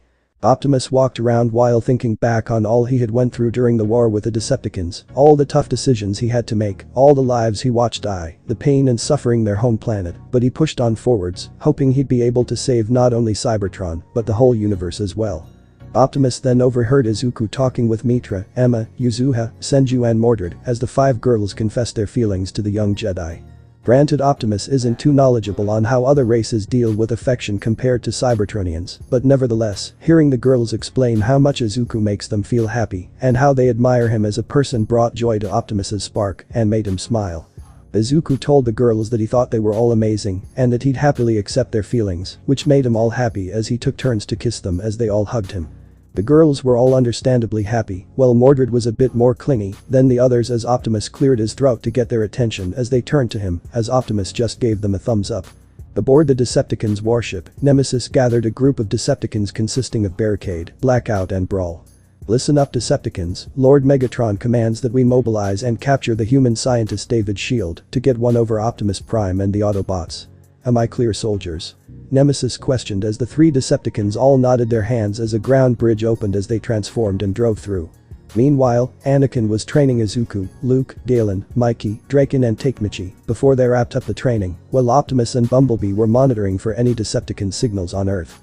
You're quite the teacher, Anakin. Artoria said as she walked towards the group. I wouldn't say I'm that good of a teacher, no one's perfect after all. Anakin said as an alarm started going off. What's that noise for? Artoria asked as Optimus zeroed in out the cause of the alarm, being Nemesis, Blackout, Barricade and Brawl. That's why. Bumblebee said to Artoria as Izuku looked at the screen and saw 2 familiar faces as his eyes widened. That's Melissa and her dad. Izuku yelled out as Optimus and Bumblebee looked at him. They friends of yours? Bumblebee asked as Izuku nodded. Melissa and her dad are some of the smartest people in the world. God knows what the Decepticons want with them. Izuku said, while panicking as Optimus turned around.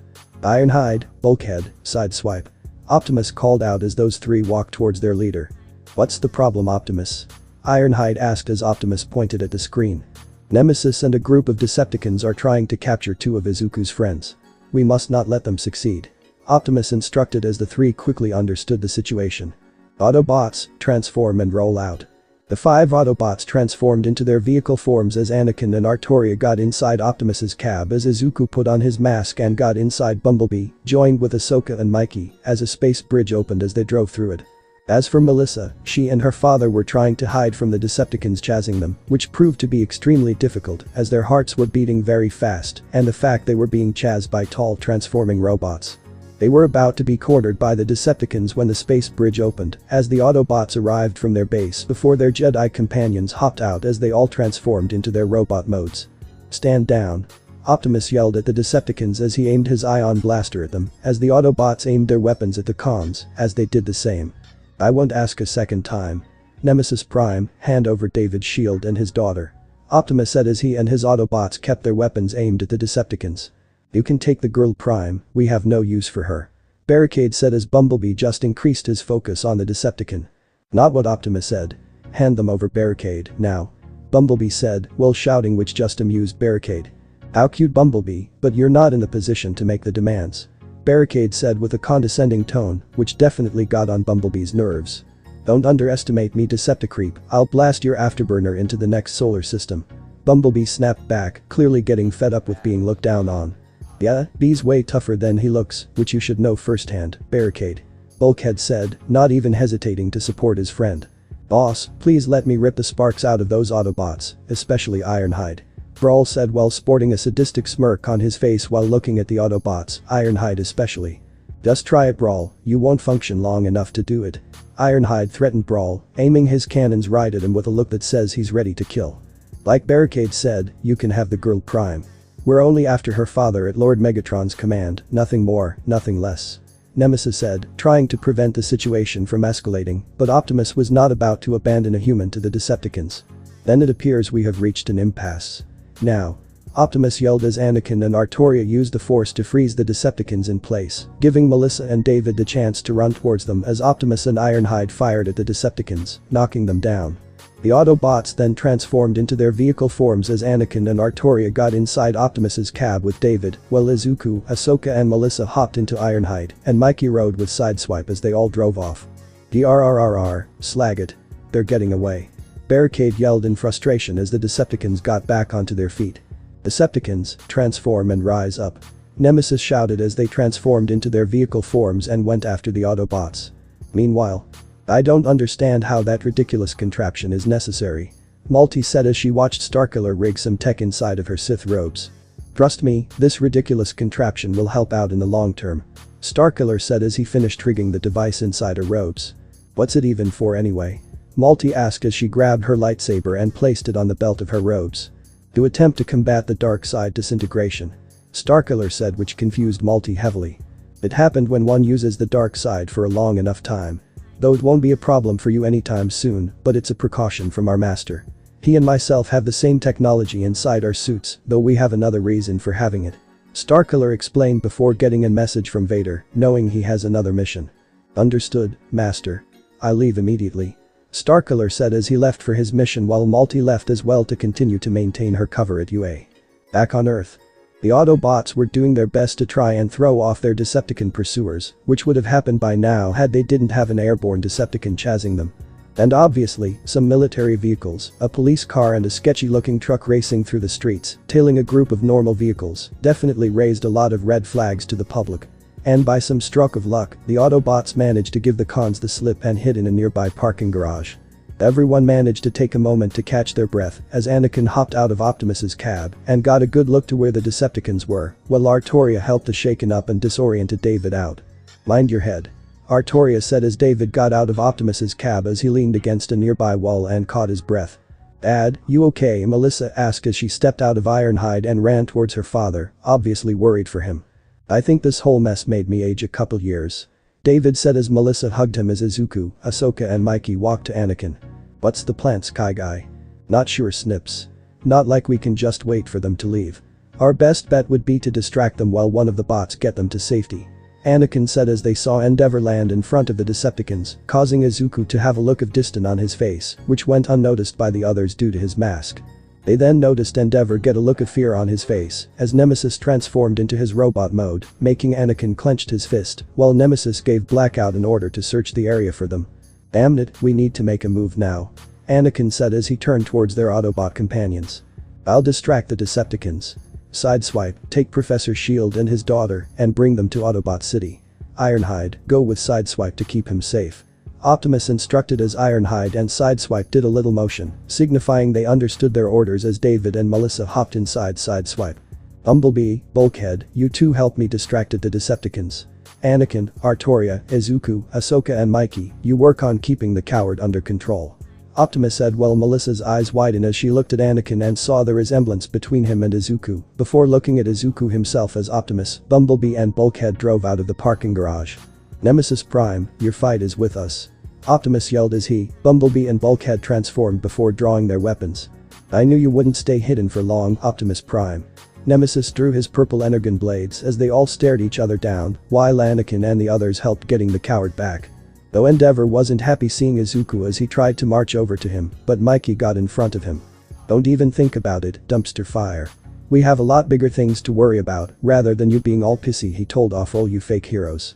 Mikey said while glaring Endeavor straight in the eye, managing to intimidate the fire hero, but Endeavor didn't show it. You dare talk back to me and defend a crime, you brat. Talk about the pot calling the kettle black. And if we didn't have them to worry about, I'd beat your sorry ass.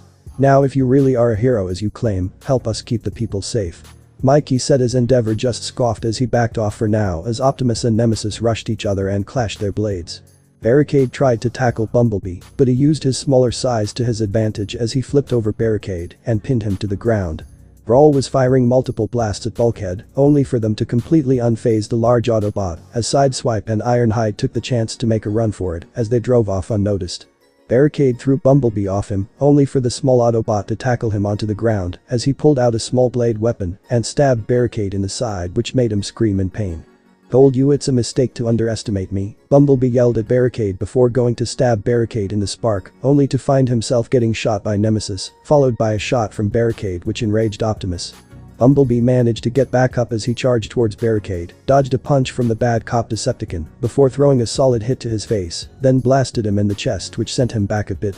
Bumblebee then quickly closed a gap between them as he started bashing his fist against Barricade's face over and over again, before using his blade to slash at Barricade's chest. But before Bumblebee could do more damage, Brawl was able to throw Bulkhead off balance before stabbing Bumblebee through the back, which really got Optimus mad. "Ah. I love how you Autobots scream in pain," Brawl said with a sadistic smirk. "Bumblebee," Optimus yelled out as he bashed Nemesis's face against his knee before running towards Brawl and Barricade and kicked Barricade down as Brawl fired missile at Optimus, only for the Autobot leader to retract one blade to grab his ion blaster and shot almost all of them. Optimus grabbed the last remaining missile and jabbed it inside Brawl's left missile launcher before shooting the right one, followed by Optimus shattering Brawl's blade. Optimus then threw Brawl into Barricade as Bulkhead pulled Bumblebee away from the fight to check his injury. "Scrap, you okay, B?" Bulkhead asked while doing his best to mend Bumblebee's injury. "I'm fine, Bulk, I've been hit by worse," Bumblebee said as he tried to get up, only for Bulkhead to stop him. "B, you can't. I took a blast from Megatron, I can handle a stab wound from Brawl," Bumblebee said while trying to convince Bulkhead to let him keep fighting. "Ratchet, B's been injured," Bulkhead said over their comms as a ground bridge opened as the Autobot medic stepped out. Ratchet immediately started working on Bumblebee's injury as Bulkhead went to help Optimus fight. "Primus, what happened, Bumblebee?" "Brawl got lucky and stabbed me in the back while I was focused on Barricade. This is why you need to always be aware what's happening on the battlefield, Bumblebee. You won't always have Hot Rod around to check over your shoulder," Ratchet said to Bumblebee while continuing to heal his injury. Optimus was absolutely beating Nemesis and Barricade silly as Bulkhead was running the fade with Brawl, as Optimus twisted Barricade's arm and slashed Nemesis across the chest. Optimus then knocked out Barricade with a one-punch before fully focusing on Nemesis as he blocked a slash from Nemesis, while Anakin and the other were still focused on keep the people safe, right, as Artoria blocked a block of lightning that was aimed for Anakin. They then saw Starkiller on top of a nearby building along with Dobby, who blasted fire at Endeavor, hitting him in the back. "You're getting sloppy, number one," Dobby said in a taunting manner as Anakin and Izuku both jumped towards the building they were on as Anakin dueled Starkiller while Izuku battled Dobby. Anakin and Starkiller clashed their sabers against each other as they both used the Force in tandem with their attacks, with Anakin kicking Starkiller off balance, which led to Starkiller hitting Anakin with Force push. Anakin managed to regain his footing as he and Starkiller continued their duel, while Izuku and Dobby's fight was extremely one-sided. Dobby barely used the Force to his advantage and just solely relied on his quirk and lightsaber, immediately giving Izuku the advantage over him as he didn't hesitate using the Force to throw Dobby around and redirect his fire back at him. "Pathetic," Izuku said as he kicked Dobby across the rooftop as Dobby blasted fire at Izuku using his right hand, but Izuku used the Force to catch the fire as he started walking towards Dobby. "And again, it's no surprise given who your father is, right to Todoroki," Izuku said calmly as Dobby's eyes widened in shock and surprise. "How the hell do you?" Dobby was cut off before he could finish his sentence as Izuku pushed the fire back at him while also electrifying Dobby's flames with Force lightning, and the impact sent Dobby flying back as well as burning the middle of his shirt, leaving a very nasty burn mark on his chest. "It's sad really, you could have the potential to use your power for great things, but instead you threw all of that away because of your daddy issues.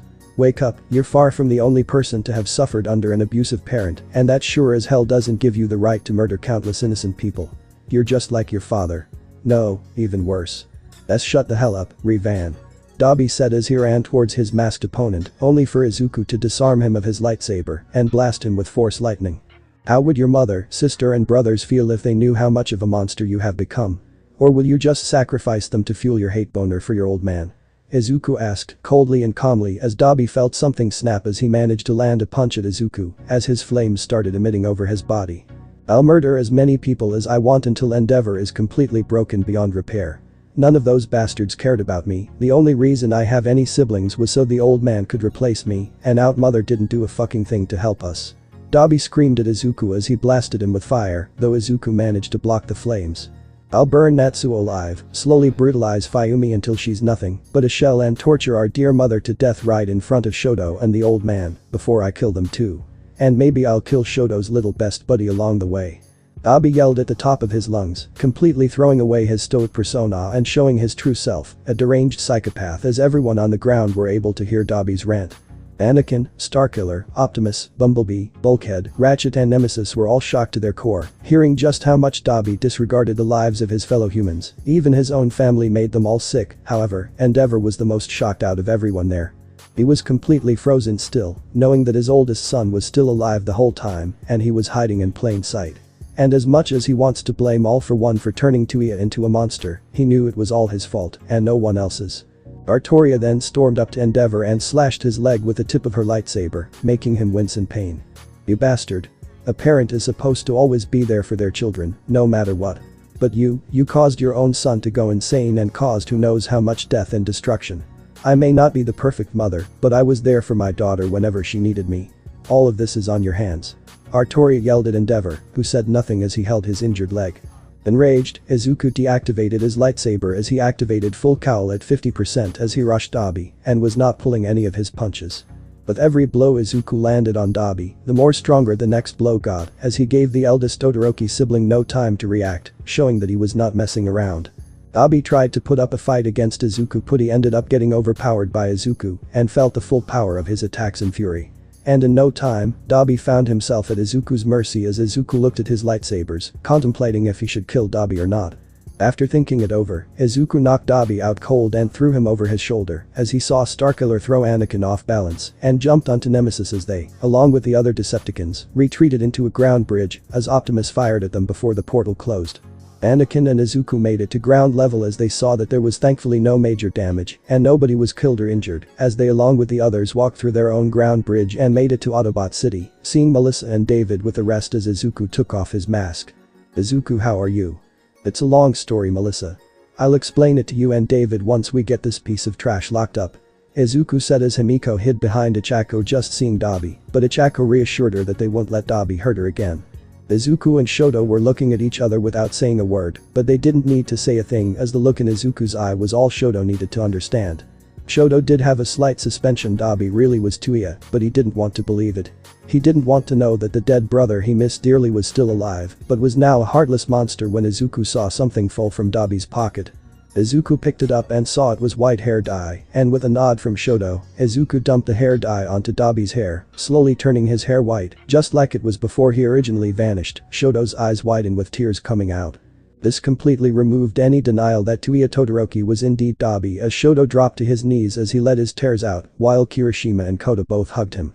Izuku looked at the unconscious Dabi, and to all except Anakin, Padme, Artoria, Mordred and Mikey, didn't see the hate, anger and rage Izuku had in his eyes.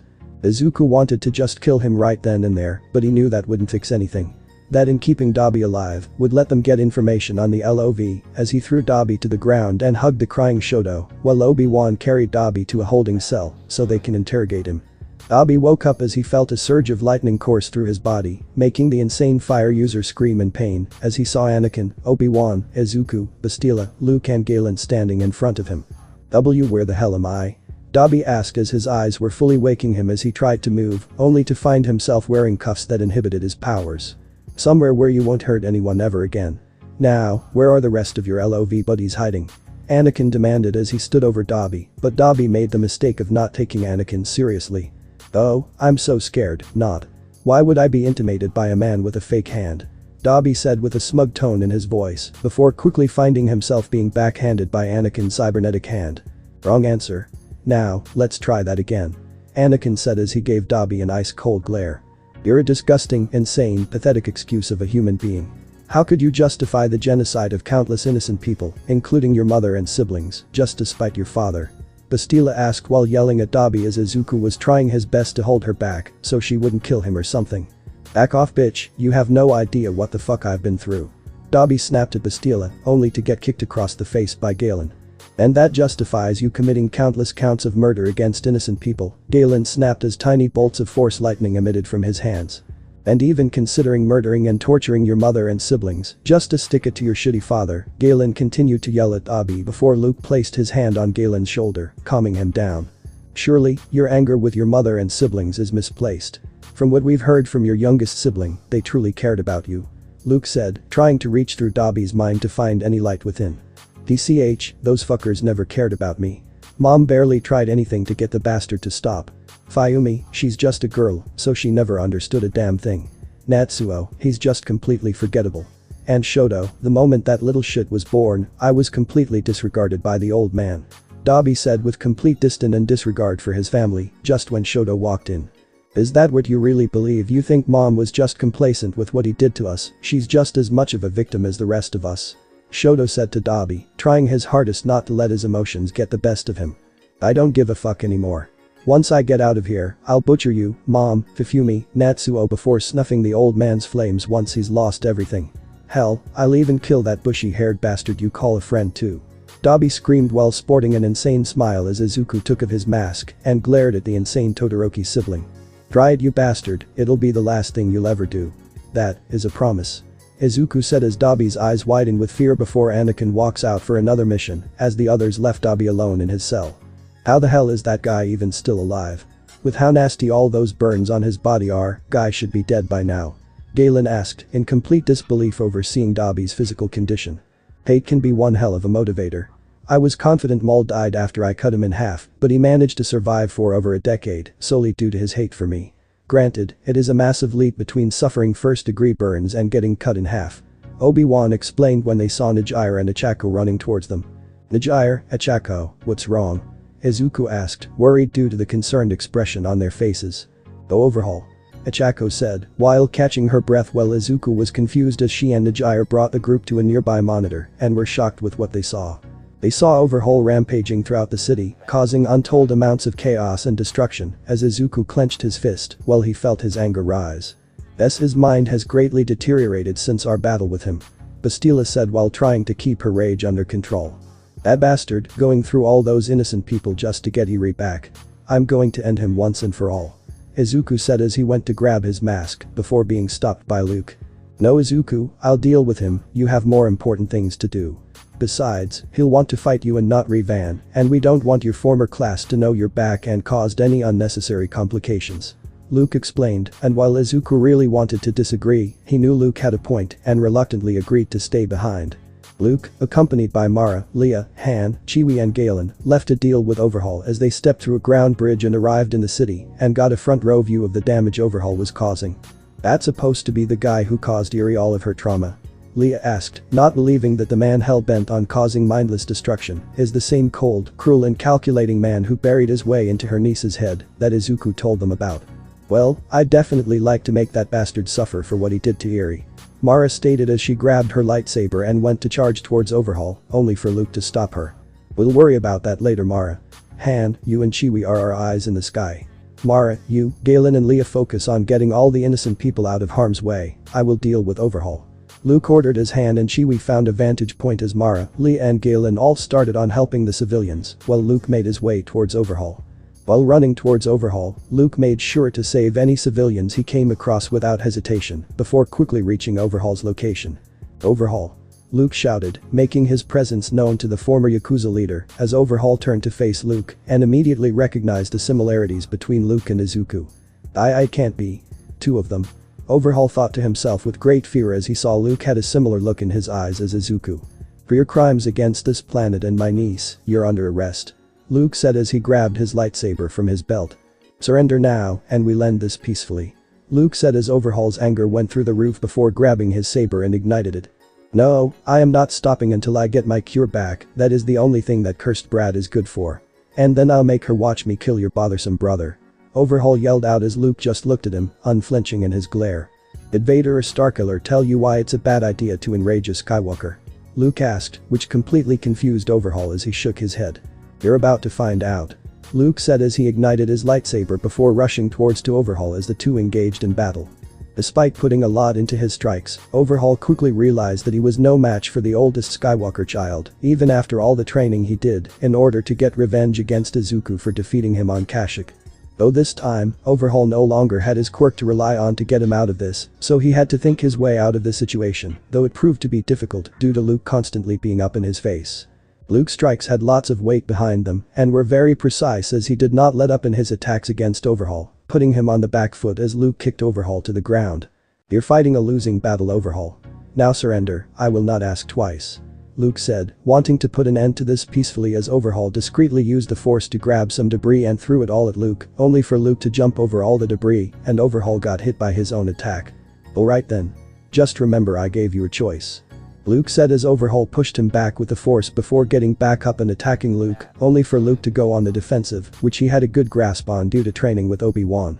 Due to Overhaul's anger doing the driving for him, Luke was able to see multiple flaws in Overhaul's fighting style, which helped him remain in control of the battle. Every attack Luke blocked and parried further increased Overhaul's anger further, as Luke jumped behind him before kicking Overhaul and pushing him further back with the force, which pushed Overhaul off the building they were on. While all that was happening, Leia, Mara and Galen were helping all the innocent people stay clear of the whole mess, while Han and Chewie were keeping watch from above. Some heroes these people are, have they not seen anyone with powers that could mimic force abilities? Leia asked, stupefied at the fact no heroes were there to help the civilians. "Saves us the trouble, especially having to deal with that blonde dumbus," Mara said, being glad they don't have to deal with any unwarranted shit. However, they saw Mirko arrive, but the three Jedi weren't very pleased, Leia especially due to what they heard about her from Izuku. "Oh great, just great.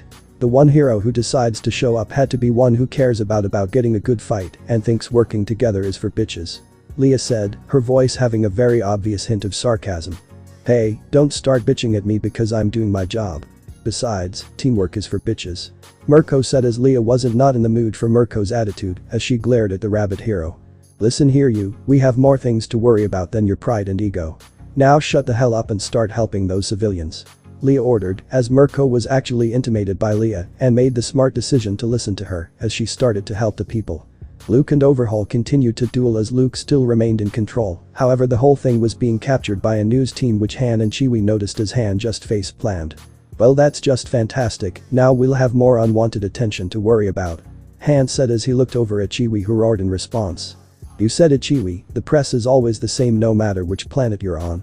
Meanwhile, Wanu were watching Luke and Overhaul's fight live on TV and they were all in shock, while Bakugo was just pissy like usual. "Who the fuck is this extra huh? I'd beat his ass to Kingdom Come," Bakugo screamed as everyone covered their ears. "Ugh, will you please learn to shut up Bakugo? That is so not cool, just like how you all backstabbed your own classmate," Kami said as Bakugo's heart felt shattered as the girl he liked just casually hurt his already fragile ego. "That bastard should be arrested for breaking the rules, only with that Revan bastard only a hero should be fighting Overhaul," Iida shouted while his arms were having a stroke as Psycho just slapped him. "Like how you all betrayed Midoriya without a trial. And besides, that noble knight has already shown he is a hero, especially more than you," Psycho coldly said as Iida felt hurt that one of his backup crushes just insulted him. "Wait, doesn't he seem familiar?" Mina asked as the whole class besides Kami and Psycho all thought about what Mina said, not seeing the clearly resemblance between Luke, Izuku and Anakin. Back with Luke. Luke continues to attack Overhaul who kept trying and failing to fight back against him as Overhaul was quickly losing hope when he noticed a family a little ways away from them as he smirked evilly. Overhaul then pushed Luke back before blasting force lightning at the family, though Mara was able to shield the family from the lightning, but at the cost of getting hit with it due to not being fast enough to grab her lightsaber as Luke was pissed. Overhaul then saw the look in Luke's eyes as he realized he just released a beast before he started chalking, seeing Luke holding his arm out. Luke then threw Overhaul backwards with all his might before rushing him as he kept bashing his saber against Overhaul's saber. Overhaul felt the most amount of fear he had ever felt in his entire life as he tried to protect himself from Luke's wrath, however it was for naught as Luke then cut off his hand. Overhaul looked at Luke with absolute fear, thinking Luke was going to kill him, but he was proven wrong as Luke deactivated his lightsaber before knocking Overhaul out cold. Luke then ran over to check on Mara and was relieved to see she was alright as the family she took the lightning for thanked her for saving them, which Mara just said they didn't have to thank her. She and Luke then continued to help all the civilians and tended to any injuries they had as the people all felt indebted to Luke and the others. As for Wanda beside Kami and Psycho, the realization all hit them at the exact same time as they finally saw it. Luke Skywalker is Anakin's son and Izuku's older brother. Well, that's it guys. Currently we've reached the latest chapter of the story. Until the author add more chapters, take care.